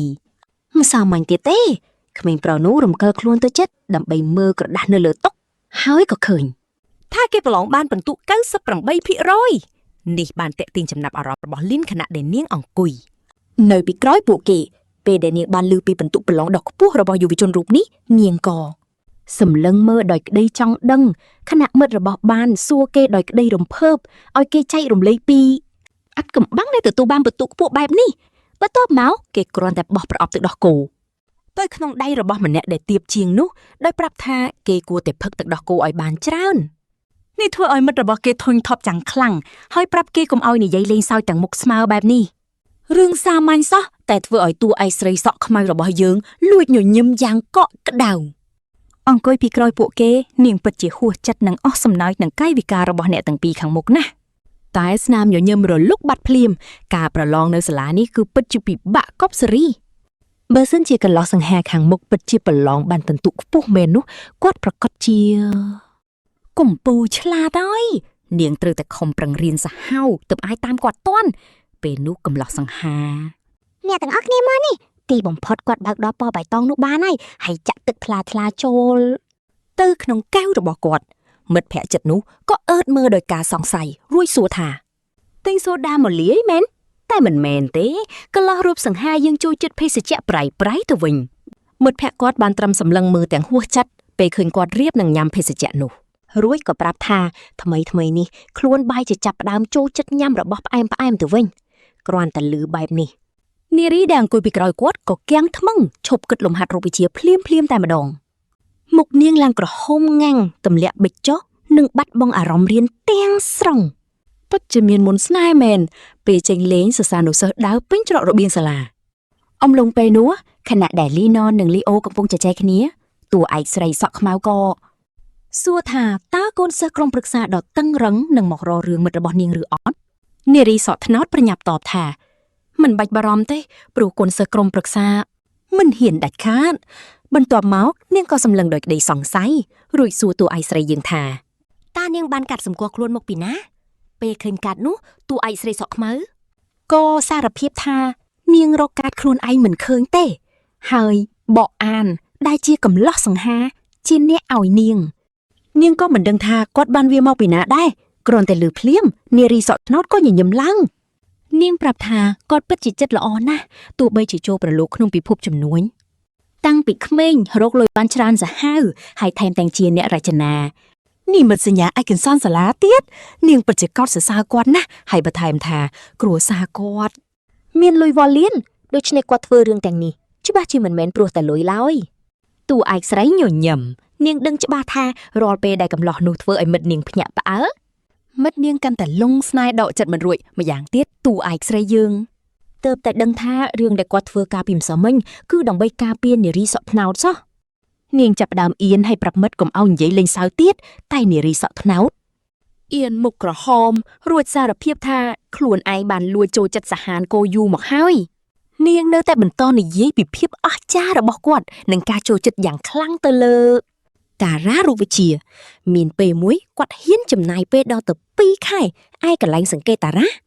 នៅទិសពាយ៉ាប់ដើម្បីតែតាមដានមើលតារាមួយដួងនោះពិតជារ៉ូម៉ាន់ទិកណាស់អូគាត់ក៏ចូលចិត្តការមុជទឹកដែរដែលសារមានលុយច្រើនគាត់តែងតែទៅលេងកន្លែងកោះស្អាតដើម្បីគយគន់សម្រស់ធម្មជាតិនៅក្រោមបាតសមុទ្រយ៉ាងស្រស់ត្រកាលនិយាយដល់ត្រង់នេះនាងក៏អោនមុខចុះរួចត្រអ៊ូថានាងមិនយល់អ្វីទាំងអស់រឿងកូអរដនេ ឬរឿងតារាសាស្ត្រអីហ្នឹងហើយចុះបើឲ្យនាងទៅមុជទឹកវិញនោះច្បាស់ជាលងទឹកមិនខាននាងដកដង្ហើមធំឲ្យគិតថាខ្លួនឯងច្បាស់ជាមិនអាចដើរតាមទាន់ពិភពលោករបស់គាត់ឡើយឃើញបែបនេះតួឯកស្រីសក់ខ្មៅដ៏ស្រស់ស្អាតក៏លូកដៃទៅកាន់ដៃមិត្តរបស់នាងរួចនិយាយថានាងមិនសូវចេះលួងលោមគេទេប៉ុន្តែកុំដាក់សម្ពាធខ្លួនឯងខ្លាំងពេកដើម្បីតែមនុស្សប្រុសអីនារីសក់ថ្នោតសម្លឹងមើលហៅឈ្មោះក្រៅយ៉ាងគួរឲ្យស្រឡាញ់រួចចាប់ដៃតួឯកយើងជាប់ហើយអង្វរថាជួយឲ្យខ្ញុំញ៉ែគាត់បានផងពួកយើងមើល2ថ្ងៃក្រោយមកនារីសក់ខ្មៅនិងមិត្តពាក់វ៉ែនតាកំពុងដើរចេញពីថ្នាក់មិត្តពាក់វ៉ែនតានោះក៏និយាយថាតួឯកយើងពិតជាសំណាងខ្លាំងណាស់ដែលរកកាត់ឃើញវិញហើយមានកោយអាចជួយចេញមុខដោះស្រាយឲ្យទៀតព្រោះបើឲ្យនាងទៅតទល់ជាមួយកូនសិស្សក្រុមប្រឹក្សាដោយផ្ទាល់ច្បាស់ជាវីវធំមិនខានក្នុងនាមជាសិស្សថ្នាក់ F នារីសក់ខ្មៅរូបនេះបានបញ្យល់ថា នាងរករបស់នាងមិនឃើញទេគឺកាត់សម្គាល់ខ្លួនហើយតាមពិតទៅបែនអានជាអ្នកឲ្យវាទៅនាងពេលនោះមិត្តស្រីពាក់វ៉ែនតាក៏និយាយថាប៊ូអានថែមទាំងហ៊ានបញ្ចុះនាយកសាលាដើម្បីឲ្យគេខ្លាយជាអ្នកទទួលខុសត្រូវលើការកាត់ដេរឯកសណ្ឋានទៀតផងស្រាប់តែមានគេស្រែកហៅឈ្មោះវ៉ាអៃអ៊ីសិស្សស្រីសក់ស៊ីចម្ពូម្នាក់ប្រាប់ថាចុងសប្តាហ៍នេះគឺជាថ្ងៃខួបកំណើតរបស់សហអ៊ីនកូអានហើយនារីសក់ខ្មៅរបស់យើងក៏ត្រូវបានគេអញ្ជើញដែរដោយសោះអង្គើយនារីសក់ខ្មៅដ៏ស្រស់ស្អាតបានសុំទោសនិងប្រាប់ថានាងរវល់ហើយនៅចុងសប្តាហ៍នេះដោយទឹកមុខសង្ស័យស្រីសក់ស៊ីចម្ពូនិយាយថានាងបានធ្វើតាមតួនាទីនៅក្នុងការអញ្ជើញរួចហើយនារីសក់ខ្មៅក៏បានបញ្យល់ប្រាប់ទៅកាន់មិត្តពាក់វ៉ែនតាថាឪពុកម្ដាយនាងលក់ផ្លែឈើអញ្ចឹងនាងត្រូវតែនៅជួយពួកគាត់មិត្តនាងណែនាំថានាងគួរតែទៅចូលរួមកម្មវិធីនោះទៅព្រោះវាមិនល្អទេបើធ្វើជាសត្រូវជាមួយសហឯនកូអានណាព្រោះគេមិនដែលអញ្ជើញសិស្សថ្នាក់អេសពីមិនមកទេដោយមានការសង្ស័យនាងក៏រំលឹកមិត្តនាងថាអ្នកចាត់ចែងរឿងឯកសណ្ឋានគឺសហអែនហើយនាងសួរថាតើគំនិតបំបែកសិស្សថ្នាក់ A ពីថ្នាក់ A តាមរយៈក្រវ៉ាត់កនោះជារឿងរបស់គេមែនទេមិត្តនាងតបថាមិនដឹងទេប៉ុន្តែមានសិស្សថ្នាក់ F តែម្នាក់គត់ដែលហ៊ានប្រឆាំងនឹងគំនិតនេះហើយត្រូវបានមេដឹកនាំថ្នាក់ A ម្នាក់បដិសេធចោលព្រោះវាជាប្រពៃណីមិនយូរប៉ុន្មាននាងក៏ដឹងថាថ្នាក់រៀនចិត្តចាប់ផ្ដើមហើយនៅក្នុងថ្នាក់លោកគ្រូកំពុងតែបន្តការបញ្យល់ស្រាប់តែសិស្សស្រីសក់ថ្នោតព្យាយាមតាក់ទាញចំណាប់អារម្មណ៍នារីសក់ខ្មៅដោយឲ្យនាងលួចមើលទូរស័ព្ទនាងក៏យកទូរស័ព្ទមកមើលភ្លាមដើម្បីចង់ដឹងថាមិត្តនាងចង់បានអីមានសារមួយផ្ញើមកពីនាងដើម្បីរំលឹកអំពីកម្មវិធីជប់លៀងហើយប្រាប់ថាសហអែនក៏នៅទីនោះដែរដោយការគិតនាងមើលសារទាំងនោះរួចក៏ចាប់ផ្ដើមវាអសរតបទៅមិត្តនាងវិញថានាងបានបដិសេធហើយតែយ៉ាងណានាងនៅឃើញដល់ការសន្ទនាពីមុនក៏លុបសារបដិសេធនោះចោលវិញទីបំផុតនាងក៏សម្រេចចិត្តសរសេរថានាងនឹងជួយនាងប៉ុន្តែអ្នកទាំងអស់គ្នាចាំមើលកន្លែងនេះណាស្រាប់តែក្មេងប្រុសនៅខាងមុខនាងបានបោះសៀវភៅមួយមកលើតុរបស់ Waze នារីសក់ខ្មៅយើងក៏បើកមើលទំព័រសៀវភៅពណ៌ទឹកក្រូចដ៏ទូចនោះហើយក៏ឃើញសំបុត្រមួយដែលក្មេងប្រុសនោះអរគុណនាងសម្រាប់លុយតែគេបញ្ជាក់ថាគេមិនទទួលលុយសុទ្ធទេគេបានសរសេរលេខ1នៅខាងក្រោមសារនោះហើយភ្ជាប់មកជាមួយនឹងលុយដែលនាងបានឲ្យគេនាងគ្រាន់តែសម្លឹងទៅមុខទាំងសັບសន់បន្តិចហើយក៏បានឃើញសក់ពណ៌ត្នោតរបស់គេពេលដែលគេកំពុងទប់ចង្ការសម្លឹងទៅមុខធម្មតានារីសក់ខ្មៅកាន់กระดาษនោះនៅដៃម្ខាងហើយម្ខាងទៀតកំពុងវាយអក្សរយ៉ាងញាប់នាងស្រាវជ្រាវរកឈ្មោះក្មេងប្រុសនៅខាងមុខនាងនោះហើយនាងឆ្ងល់ថាត្រកូលបអានរបស់គេនេះគ្រាន់តែជាឈ្មោះធម្មតាឬមកពីពាក្យថាហាមឃាត់ក្នុងភាសាអង់គ្លេសគេកំពុងតែចុចទូរស័ព្ទរបស់គេពេលដែលនារីសក់ខ្មៅនៅពីក្រោយកំពុងលួចសម្លឹងមើលគេយប់ងងឹតឈានចូលមកដល់ទូរស័ព្ទរបស់នាងក៏លោតសារបញ្ជាក់ពីការទទួលយកជាមិត្តហើយអាចផ្ញើសាររកគ្នាបានហើយពេលនេះនាងកំពុងតែអង្គុយលើក្រែចុចទូរស័ព្ទសម្លឹងមើលការផ្ទេរប្រាក់ចំនួន12យួនដែលនាងបានផ្ញើទៅកាន់បូអានតែគេនៅមិនទាន់ទទួលវានៅឡើយទេដោយការគិតនាងសម្លឹងមើលទូរស័ព្ទទាំងអឹមអៀនក្នុងចិត្តឆ្ងល់ថាហេតុអីបានជាគេមិនទាន់ទទួលលុយនេះព្រោះនាងបានវេលុយតាំងពីរសៀលម្លេះពេលនោះដោយភាពអន្ទះសារបន្តិចនាងក៏ដួលខ្លួនដេកលើខ្នើយពណ៌ស៊ីជម្ពូរួចទាញភួយមកដំដាប់ទាំងអារម្មណ៍នៅច្របូកច្របល់រៀបនឹងដេកលក់ទៅហើយស្រាប់តែទូរស័ព្ទពណ៌ប្រផេះរបស់នាងញ័រលោតសារថ្មីមួយចង់ដឹងអត់ថារឿងនឹងទៅជាយ៉ាងណានាងប្រញាប់ស្ទុះទៅចាប់យកទូរស័ព្ទភ្លាមដើម្បីឆែកមើលសារមួយនោះប៉ុន្តែវាគ្រាន់តែជាសារពីមិត្តភ័ក្តិសួរថាឈុតមួយណាដែលនាងគួរស្លៀកប៉ុណ្ណោះសម្រាប់ពិធីជប់លៀងនៅថ្ងៃស្អែកក្មេងស្រីដ៏ស្លូតបូតរបស់យើងដឹងការពិតក៏ខកចិត្តយ៉ាងខ្លាំងដឹងថាមិនមែនជាគេនាងក៏តបទៅមិត្តវិញថាឈុតមួយនោះស្អាតជាងកំពុងនិយាយលេងស្រាប់តែមានសារពីកំឡោះសង្ហាបានលោតឡើងថាគេបដិសេធការផ្ទេរលុយនោះទេគេផ្ញើទីតាំងមកហើយថែមទាំងប្រាប់កុំឲ្យវង្វេងទៀត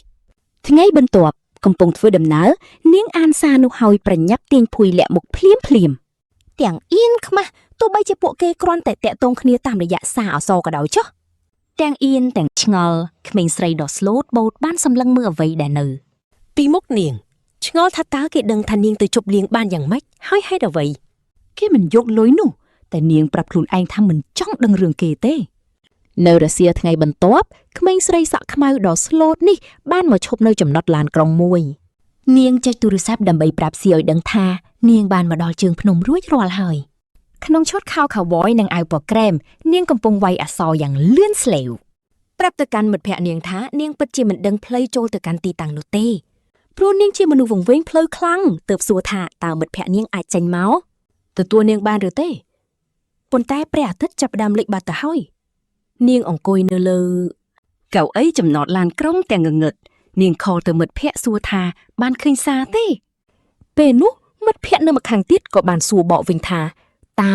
ក្មេងស្រីសក់ខ្មៅរបស់យើងមកដល់ជប់លៀងហើយឬនៅនាងស្ដាប់អ្វីមិនឮសោះព្រោះសំឡេងរំខានពីកន្លែងជប់លៀងហើយមិត្តភក្តិផ្សេងទៀតក៏ប្រាប់ឲ្យនាងទម្លាក់ចុះនៅទូរស័ព្ទនាងគ្រាន់តែប្រាប់មិត្តភក្តិថានាងមិនអាចចេញទៅទទួលបាននោះទេព្រោះនាងរវល់ពេកក្រោយបិទទូរស័ព្ទក្មេងស្រីសក់ខ្មៅគិតថាវាប្រហែលជាល្អជាងបាត់ត្រឡប់ទៅផ្ទះព្រោះខ្លាចវង្វេងអ្នកទាំងអស់គ្នាមើលកន្លែងនេះស្រាប់តែមានឡានពណ៌ខ្មៅមួយមកឈប់ពីមុខធ្វើឲ្យក្មេងស្រីស្លូតបូតម្នាក់នេះ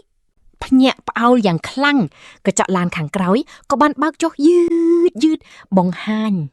ឲ្យឃើញបុរសពាក់អាវធំខ្មៅដ៏សង្ហាបានដាក់ដៃលើគែមកញ្ចក់ឡាននោះហើយញញឹមសួរថាតើក្មេងស្រីល្អម្នាក់នេះកំពុងវែងផ្លូវមែនឬទេឡានបានបើកយ៉ាងលឿនតាមភ្លឺចិញ្ចាចពួកគេទាំងពីរអង្គុយកៅអីខាងក្រោយដល់មិនមើលមុខគ្នាឬនិយាយគ្នាមួយម៉ាត់ណាសោះឡើយអ្នកបើកបរដែលដឹងរឿងក៏បានព្រមានចៅហ្វាយនេះរបស់ខ្លួនពីខាងមុខមកថាផ្លូវភ្នំនេះមានផ្លូវកោងច្រើនគួរឲ្យប្រុងប្រយ័ត្នអ្នកបើកបរចាប់កាន់ជកូតយ៉ាងជាប់ហើយចាប់ផ្ដើមបត់ធ្វើឲ្យឡានងាកចេញទៅម្ខាងយ៉ាងលឿនខ្លាំងធ្វើឲ្យអ្នកដំណើរសក់ខ្មៅនោះរអិលទៅខាងស្ដាំប៉ះទង្គិចជាមួយបរោះក្បែរនាងធ្វើឲ្យនាងតូចនោះមានភាពភ័យស្លន់ស្លោនាងសម្លឹងមើលដើមទ្រូងរបស់បរោះនៅពីមុខនាងជាកន្លែងដែលដៃនាងកំពុងស្ទាបបន្ទាប់មកនាងងើបមើលមុខគេទាំងអៀនក្រហមមុខអ្នកទាំងពីរនៅជិតគ្នាខ្លាំងណាស់មើលឃើញស្នាមមុតនៅលើចង្អុលដៃរបស់គេដែលបង្កដោយប្រទាលដែលនាងកាន់មកមិនយូរប៉ុន្មានក្មេងស្រីសក់ខ្មៅក៏ប្រញាប់ដកខ្លួនចេញហើយសុំទោសដែលធ្វើឲ្យគេរបួសនាងលូកកកាយកបោបហើយហុចរបស់ឲ្យផ្លាស្ទ័របិទដំបៅពណ៌ផ្កាឈូកមួយហើយប្រាប់ឲ្យគេប្រើវាបុរសនោះទទួលយកផ្លាស្ទ័រនោះយកមកដាក់ជិតមាត់ដើម្បីខំហែកវាខណៈដែលគេកំពុងបិទផ្លាស្ទ័រផ្កាឈូកលើម្រាមដៃនោះក្មេងស្រីតូចក៏សួរថាហេតុអ្វីគេមិននៅកន្លែងជប់លៀងព្រោះនាងឃើញរូបថតគេនៅទីនោះជាមួយមិត្តរួមថ្នាក់ផ្សេងទៀតក្មេងប្រុសនោះសម្លឹងមើលនាងក្បែរខ្លួនដោយភ្នែកពណ៌ប្រផេះយ៉ាងស្ងប់ស្ងាត់ព្រមទាំងលូកដៃចូលក្នុងហូប៉ៅគេប្រាប់ថាគេចេញមកក្រៅទិញអីវ៉ាន់ជួយការងារសិនរុនទេកក់ក្ដៅណាស់ស្ដាប់ខ្ញុំណាបងប្រុសគាត់ប្រាប់ថាគាត់គ្រាន់តែឆែកមើលក្រែងលោមានអ្នកណាម្នាក់បានវង្វេងផ្លូវគ្រាន់តែលឺបែបនេះខ្ញុំក៏មានអារម្មណ៍អៀនរហូតដល់ក្រហមមុខខ្ញុំដឹងច្បាស់ថាអ្នកនោះជាអ្នកណាឡានពណ៌ខ្មៅរបស់គាត់ធំខ្លាំងធ្វើឲ្យឡានយើងតូចដូចសត្វល្អិតនៅពេលដែលវាចតនៅពីមុខភូមិគ្រឹះដ៏ធំមហិមានោះគូតឡានក៏បានបើកឡើងខណៈពេលដែលក្មេងប្រុសនោះសុំជួយយកកេះអីវ៉ាន់ចំនួនតែកង់ឡានរបស់គាត់ព្រោះលោកពូគាត់ចាស់ហើយថែមទាំងមានបញ្ហាឈូខ្នងទៀតខ្ញុំក៏បានស្ម័គ្រចិត្តចង់ជួយដែរប៉ុន្តែលោកពូតែកង់ឡានដ៏ចិត្តល្អប្រកែកថាគាត់មិនអីទេហើយមិនបាច់ជួយគាត់ឡើយភ្លាមនោះខ្ញុំពិតជាចាប់អារម្មណ៍នឹងពេញប៉ោងចម្រោះពណ៌អណ្ដែតលើអាកាសដែលចងនឹងខ្សែមួយដែលក្មេងប្រុសរូបនោះឲ្យខ្ញុំជួយកាន់ខ្ញុំលួចសរសើរគាត់ណាស់ពេលគាត់លួងលោមប្រាប់ខ្ញុំថាគាត់នឹងយកអីវ៉ាន់ទាំងអស់នោះហើយខ្ញុំមិនបាច់ជួយកាន់អ្វីទេហ៊ុយវាពិតជាគួរឲ្យចម្លែកក្មេងប្រុសនោះបានងាកមកក្រោយហើយសួរថាតើដើមដំបងយក្សដែលបានមុតដៃគាត់មុននេះជាកាដូខូបកំណើតសម្រាប់សហអនុកូអានមែនទេខ្ញុំក៏ចាប់ផ្ដើមមានអារម្មណ៍សោកសៅហើយគិតក្នុងចិត្តថាដើមដំបងយក្សនេះមានអត្ថន័យណាស់សម្រាប់ខ្ញុំហើយខ្ញុំក៏គ្មានលុយដើម្បីទិញរបស់ដែលល្អជាងនេះឡើយតើគាត់សួររបៀបនេះព្រោះគាត់គិតថាកាដូនេះវាអន់ពេកមែនទេប៉ុន្តែក្មេងប្រុសនោះបែរជាដើរចូលមកគៀកចិត្តខ្ញុំធ្វើឲ្យខ្ញុំអៀនមុខក្រហមនឹងសកម្មភាពភ្លាមនេះស្រាប់តែគាត់ឆក់យកដើមដំបងយក្សពីដៃខ្ញុំដែលធ្វើឲ្យខ្ញុំភ្ញាក់ផ្អើលសួរគាត់ថាគាត់កំពុងធ្វើអីនោះគាត់បានលើកដើមដំបងយក្សឡើងបន្តិចហើយនិយាយតបថាវាបានមុតដៃគាត់មុននេះគឺដោយសារតែវាចង់ទៅតាមគាត់ខ្ញុំពិតជាងឿងឆ្ងល់និងតាំងស្មារតីមិនទាន់សោះនៅពេលដែលគាត់បោះប្រអប់កាដូពណ៌ស្វាយមួយមករកខ្ញុំក្មេងប្រុសនោះបែរខ្នងហើយប្រាប់ខ្ញុំដែលកំពុងឈោពាំងនោះថា ឲ្យយកកាដូមួយនេះទៅឲ្យម្ចាស់ខួបទៅប៉ុន្តែខ្ញុំបានតវ៉ាបកៃទៅគាត់វិញថាខ្ញុំខំថែរក្សាដើមដំបងយក្សនេះអស់រយៈពេលយ៉ាងយូរមកហើយប្រសិនបើគាត់ចង់ឲ្យកាដូអញ្ចឹងគាត់គួរតែដាំវាដោយខ្លួនឯងទៅប៉ុន្តែខ្ញុំក៏ត្រូវភ្ញាក់ព្រឹតនៅពេលដែលគាត់ប្រាប់ថាម្ចាស់ខួបកំណើតគឺអាឡៃស៊ីនឹងដើមដំបងយក្សខ្ញុំពិតជាមិនយល់ពីគាត់សោះអ្នកទាំងអស់គ្នាគិតមើលខ្ញុំស្មានតែគាត់មើលងាយកាដូខ្ញុំនឹងឆ្ងល់ថាតើខ្ញុំយល់ច្រឡំលើគាត់មែនទេក្មេងប្រុសដែលកំពុងតែដើរនៅពីមុខខ្ញុំនោះស្រាប់តែឈប់ហើយងាកមកបន្តិចសួរថាតើខ្ញុំចង់ចូលរួមកម្មវិធីជប់លៀងជាមួយគាត់ដែរឬទេខ្ញុំក៏ប្រញាប់ងក់ក្បាលយល់ព្រមភ្លាមនៅក្នុងកម្មវិធីជប់លៀងនោះវិញមានការជជែកគ្នាពីបាត់បាអានតាណាព្រោះម្ចាស់ខួបបានមកដល់បាត់ទៅហើយទ្វាររបើកឡើងស្បែកជើងប៉ាតាពណ៌សមួយគូលេចចេញមកបូអានបានរុញទ្វារចូលមកហើយខ្ញុំក៏ដើរចូលពីក្រោយគាត់ការពិតដែលថាយើងទាំងពីរមកជាមួយគ្នានោះធ្វើឲ្យគេខ្សឹបខ្សៀវពេញនឹងចោទប្រកាន់ថាខ្ញុំជាស្រីដែលសលឹងមើលតែឋានៈទ្រព្យសម្បត្តិមិត្តសត្វថ្នោតរបស់ខ្ញុំប្រញាប់រត់មកនិយាយជាមួយខ្ញុំភ្លាមពេលខ្ញុំមកដល់ហើយសុំទោសព្រោះនាងទើបតែបានឃើញសាររបស់ខ្ញុំនាងបានញញឹមហើយអរគុណទៅកាន់បេអានដែលបានដាវហួសនាងហើយពេលនេះកំពុងឈោបែរខ្នងដាក់ពួកយើងគាត់គ្រាន់តែញញឹមមើលទៅសប្បាយចិត្តនឹងធូរស្រាលហើយដើរទៅរកអ្នកបម្រើគាត់ហើយប្រអប់ដែលគាត់កាន់នោះទៅឲ្យខណៈដែលពួកយើងទាំងពីរឈរសម្លឹងមើលខ្ញុំបានសម្លឹងមើលទៅគាត់ទាំងព្រួយបារម្ភប៉ុន្តែមិត្តខ្ញុំបានលួងលោមខ្ញុំដោយប្រាប់ថាកុំខ្វល់ពីប្រតិកម្មរបស់គេអីពេលដែលម្ចាស់ខួបសក់ក្រហមចេញមកដល់ខ្ញុំក៏បានហុចកាដូឲ្យទៅនាងប៉ុន្តែស្រីសក់ក្រហមដោយឆ្មាំងឆ្មៃនោះបានគិតថានាងហៅខ្ញុំមកដោយសារតែខ្ញុំជាមិត្តរបស់ស៊ុយអាប៉ុណ្ណោះហើយស្មានថាកាដូខ្ញុំច្បាស់ជាថោកនឹងអន់ជាក់ជាមិនខានប៉ុន្តែពេលដែលនាងបើកប្រអប់នោះនាងពិតជាភ្ញាក់ផ្អើលដែលឃើញរបស់នាងចង់បានហើយសួរថាខ្ញុំដឹងដោយរបៀបណានឹងរកតែងវាបាននៅឯណាពួកភ្ញៀវផ្សេងទៀតនៅក្នុងកម្មវិធីដែលទើបតែនិយាយអាក្រក់ពីខ្ញុំមុននេះក៏បដូរសម្ដីឃើញទេអ្នកទាំងអស់គ្នានាងសក់ក្រហមញញឹមអញ្ជើញពួកយើងចូលរួមពួកយើងមកមើលរឿងស្នេហ៍វិទ្យាល័យនេះទាំងអស់គ្នាមិត្តភ័ក្តិហៅឲ្យចូលញ៉ាំអីតែស្រីសក់ខ្មៅម្នាក់នោះបែរជាចាប់អារម្មណ៍តែបានដែលនៅម្ខាងទៀតនៃបន្ទប់កំពុងតែញញឹមនិងជជែកលេងយ៉ាងរីករាយជាមួយមិត្តភ័ក្តិគេគិតថាក្រៅពីការប្រុងប្រយ័ត្នវានៅមានវិធីផ្សេងទៀតដើម្បីចាត់ការមនុស្សក្នុងក្រុមនោះពេលដែរគេបកស្ករគ្រាប់ពីกระดาษពណ៌ក្រហមក្មេងប្រុសនោះក៏យកវាយឺតមកកាន់មាត់ហើយទំពាវាព្រមទាំងញញឹមគិតក្នុងចិត្តដោយនឹកឃើញថាក្មេងស្រីសក់ខ្មៅវែងដែលគេដើរជូនកាលពីយប់នៅតែមានចរិតដូចមុនអញ្ចឹងហើយប៉ុណ្ណឹងគឺគ្រប់គ្រាន់ហើយបន្ទប់ដ៏ធំទូលាយនេះមើលទៅទាំងស៊ីវិល័យនិងបែប classic មានមនុស្សជាច្រើននិងពេញប៉ោងអណ្ដែតពេញពីដាននៅក្នុងក្រុមមិត្តភ័ក្តិរបស់បានក្មេងប្រុសសក់ទង់ដៃម្នាក់បាននិយាយសរសើរថាក្មេងស្រីដែលអង្គុយនៅលើសាឡុងនោះពិតជាស្អាតណាស់គេក៏សួរថាតើក្មេងស្រីដ៏គួរឲ្យស្រឡាញ់សក់ខ្មៅវែងអង្គុយលើសាឡុងនោះជាអ្នកណាដោយកត់សម្គាល់ថានាងមកដល់តាំងពីមុនជាមួយក្មេងប្រុសម្នាក់វ័យយ៉ាកំពុងអង្គុយលើសាឡុងដ៏ថ្លៃកប់ពពុកមួយដែលប្រហែលមានតម្លៃរាប់លានខណៈដែលនាងកំពុងផ្ដោតអារម្មណ៍តម្រៀបរូបភាពផ្គុំក្មេងសក់ទង់ដៃនិយាយលេងសើចថាក្មេងស្រីនោះប្រកាសជាមានអារម្មណ៍ឯកាហើយដែលអង្គុយទីនោះហើយស្នើឲ្យនាងមកលេងជាមួយព្រោះថានាងមិនខ្វល់ពីរឿងរៀនសូត្រទេអញ្ចឹងពួកគេក៏មិនគួរខ្វល់ដែរតែបុរសដែលកំពុងតែស្ដាប់យ៉ាងស្ងៀមស្ងាត់ស្រាប់តែបដូរទឹកមុខយ៉ាងកាចហើយសួរថាតើពួកក្មេងប្រុសខាងក្រៅនេះកំពុងចង់រកើងមែនទេក្មេងសក់ទង់ដែងសម្លឹងមើលបានទាំងងឿងឆ្ងល់នឹងប្រតិកម្មរបស់គេហើយក៏ព្រមចោះចាញ់ដោយញញឹមប្រាប់ថានាងជារបស់បានទេហើយពួកគេនឹងមិនហៅនាងទេក្មេងស្រីសក់ពណ៌ត្នោតបានឮការសន្ទនានេះទាំងអស់ពីជ្រុងម្ខាងយើងត្រៀមមើលរឿងល្ខោនហើយនាងត្អូញត្អែក្នុងចិត្តថានាងគ្រាន់តែចង់យកទឹកផ្លែឈើទៅឲ្យបានទេតែបែរជាមកលឺអ្វីគ្រប់យ៉ាងដែលពួកប្រុសកំពុងនិយាយទៅវិញនេះធ្វើឲ្យនាងឆ្ងល់ថាហេតុអីបានជាមនុស្សប្រុសដែលនាងលួចស្រឡាញ់ខ្វល់ខ្វាយពីមិត្តភ័ក្តិរបស់នាងតែមិនខ្វល់ពីនាងសោះឯក្មេងស្រីសក់ខ្មៅកំពុងតែផ្ដោតលើការតម្រៀបរូបភាពស្រាប់តែមានគេហៅឈ្មោះនាងស៊ីយ៉ាបានមកអង្គុយជិតមិត្តភ័ក្តិរបស់នាងដើម្បីហុចទឹកក្រូចឲ្យនាងដោយនិយាយថានាងនឹងចាប់ផ្ដើមឲ្យទឹកដោះគោទៅបានជារៀងរាល់ថ្ងៃរួចនាងក៏ប្រាប់ពីម៉ាកទឹកដោះគោដែលក្មេងប្រុសនោះចូលចិត្តផឹកដែលធ្វើឲ្យ មិត្តភ័ក្តិសម្លឹងមើលនាងទាំងហួសចិត្តហើយសួរភ្លាមទាំងចង់ដឹងខ្លាំងថាតើនាងដឹងរឿងនេះដោយរបៀបណាដោយមិនយល់ស៊ីយ៉ាក៏បញ្យល់ថាអ្នកសាលាទាំងអស់សិតតែដឹង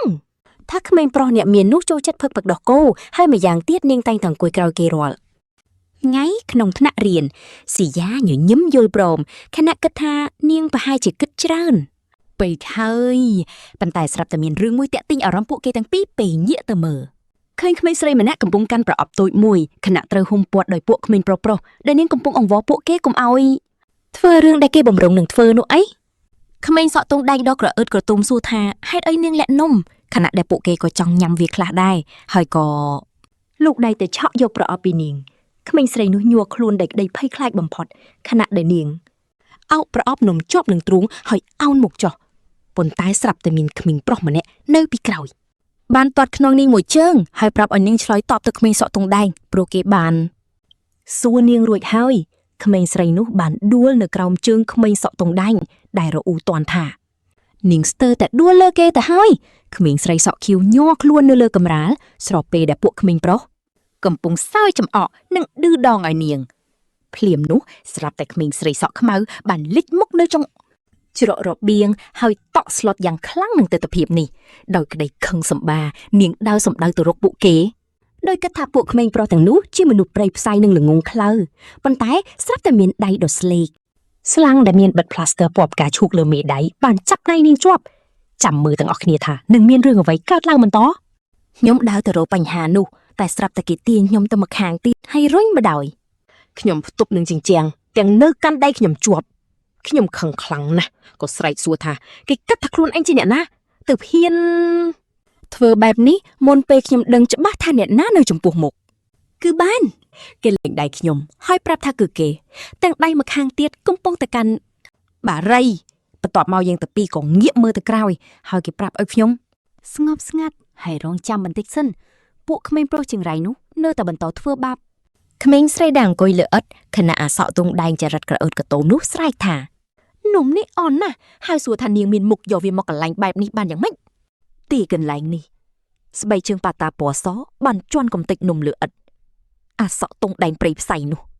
បានអង្គុយចង់ហុកក្បែរក្មេងស្រីដែលនៅលើឥដ្ឋនោះហើយយកចង្អុលដៃចាក់ថ្ងាសនាងដើម្បីមើងងាយហើយសួរថាតើនាងបានបណ្ដោយឲ្យទឹកមាត់ធ្លាក់ចូលនំពេលកំពុងធ្វើមែនទេឯអ្នកផ្សេងទៀតសើចចំអកពីភាពគួរឲ្យខ្ពើមរបស់វាខណៈក្មេងស្រីនោះនៅតែលុតជង្គង់នៅលើឥដ្ឋដដែលមិនអាចតបតបានខ្ញុំខឹងខ្លាំងណាស់បានត្រឹមឈរមើលព្រោះគេចាប់ដៃខ្ញុំជាប់មិនឲ្យចូលជួយដោយក្តីស្អប់ខ្ពើមខ្ញុំសួរគេថាតើគេមើលមិនឃើញទេថានាងកំពុងត្រូវពួកព្រៃផ្សៃនោះធ្វើបាបគេធ្វើមុខស្មើហើយប្រាប់ខ្ញុំថាការចូលជួយនឹងធ្វើឲ្យពួកវាកាន់តែខឹងហើយខ្ញុំក៏សួរថាមានបញ្ហាអីបើពួកវាខឹងនោះខ្ញុំអស់ការអត់ធ្មត់ក៏ប្រាប់គេឲ្យលែងខ្ញុំដោយប្រាប់ថាខ្ញុំទ្រាំមើលលែងបានទៀតហើយតែគេនៅតែខាត់ខ្ញុំទាំងហៅឈ្មោះពេញរបស់ខ្ញុំស្រាប់តែគេបកបង់រុំដំបៅពណ៌ផ្កាឈូកចេញពីចង្អុលដៃគេជាបង់ដែលគេបិទពីយប់មិញដោយសារតែខ្ញុំនេះឯងគេបង្ហាញម្រាមដៃឲ្យខ្ញុំមើលហើយធ្វើមុខស្លូតប្រាប់ថាមានបន្លាដែលគេដកមិនចេញ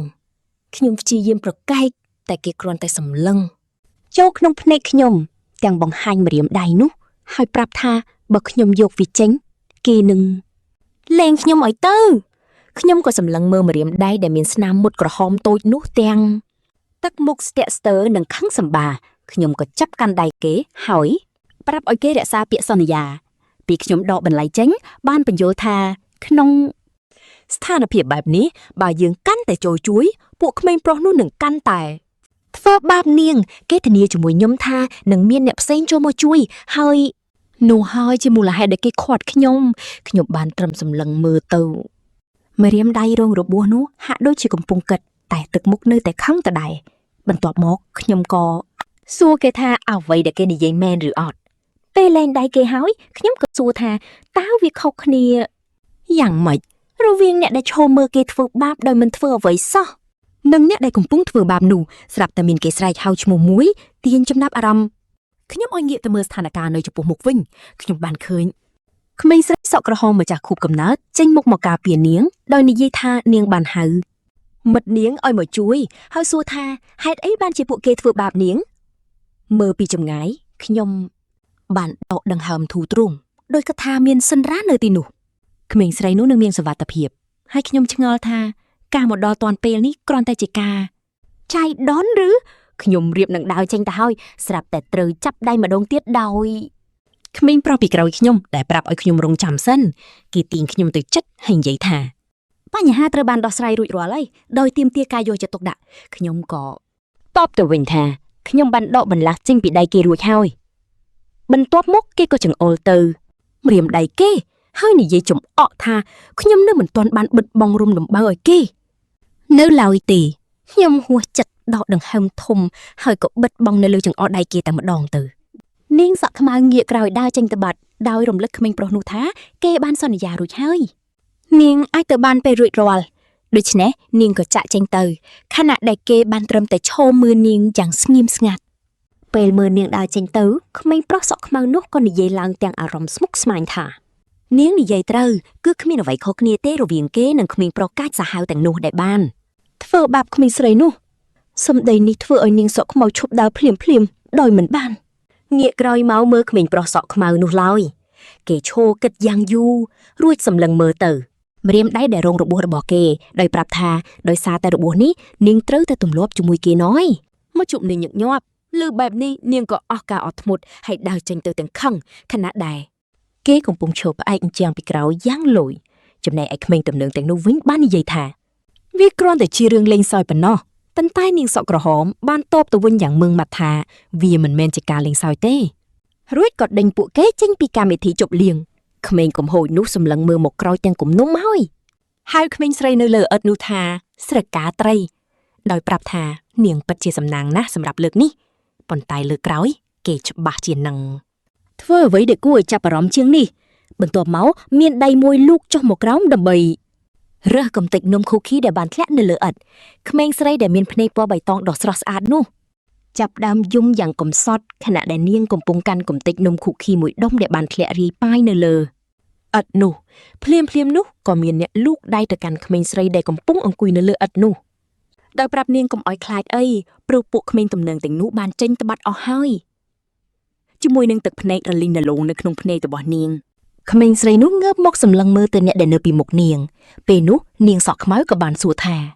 តើនាងអាចជួយលើកនាងឲ្យក្រោកឈរបានទេព្រមទាំងលូកដៃទៅកាន់ក្មេងស្រីនោះដើម្បីជួយទាញនាងឲ្យងើបចេញពីអត់មេឃពេលយប់ដងងឹតត្រូវបានគ្របដណ្ដប់ដោយពពកខ្មៅយ៉ាងក្រាស់នៅពីលើភូមិគ្រឹះដ៏ធំទូលាយនោះកន្លែងដែលកម្មវិធីជប់លៀងកំពុងប្រារព្ធឡើងនាងសក់ខ្មៅបានដើរចេញមកជាមួយក្មេងស្រីរងគ្រោះនោះនាងបានកំដរក្មេងស្រីនោះចាកចេញពីទីនោះបន្ទាប់មកក្មេងស្រីសក់ក្រហមដែលជាសមាជិករបស់សាលាបានដើរមកតាមពីក្រោយដោយអ្នកបម្រើរបស់នាងហើយប្រាប់អ្នកទាំងពីរឲ្យរងចាំមួយផ្លែតទាំងអារម្មណ៍មិនល្អ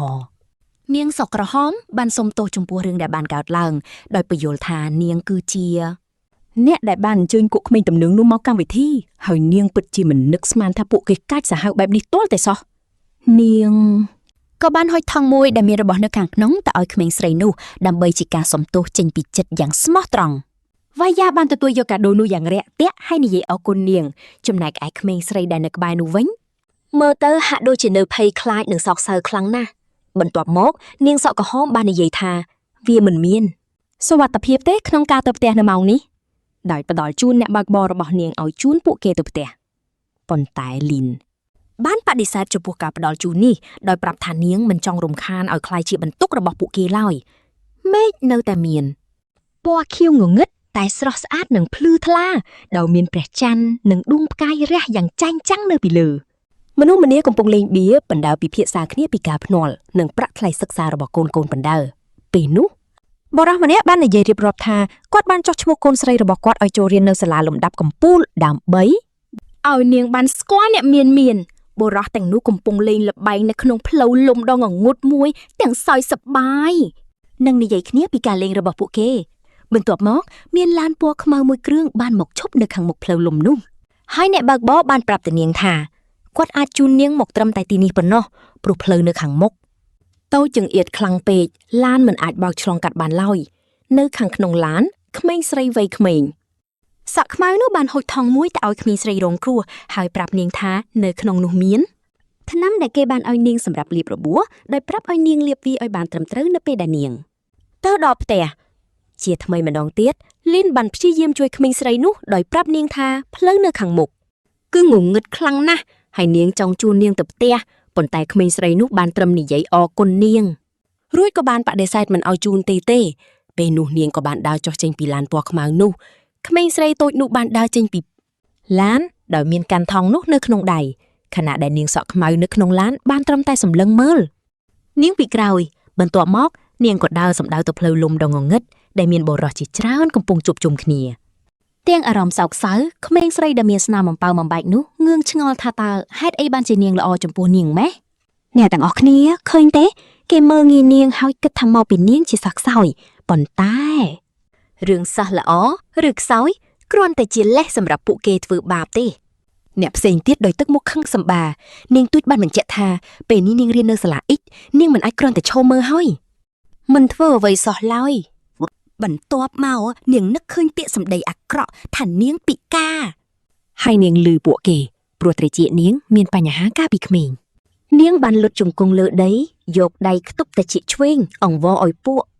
គេឈប់និយាយភ្លាមនោះក្មេងប្រុសម្នាក់ឈរបាំងនាងដោយប្រាប់ថាគេមិនអោយនរណាធ្វើបាបនាងទេពួកសិស្សហៅគេថាអ្នកចេះដឹងរឿងគេហើយចាប់ផ្ដើមវាយគេទម្លាក់ទៅលើដី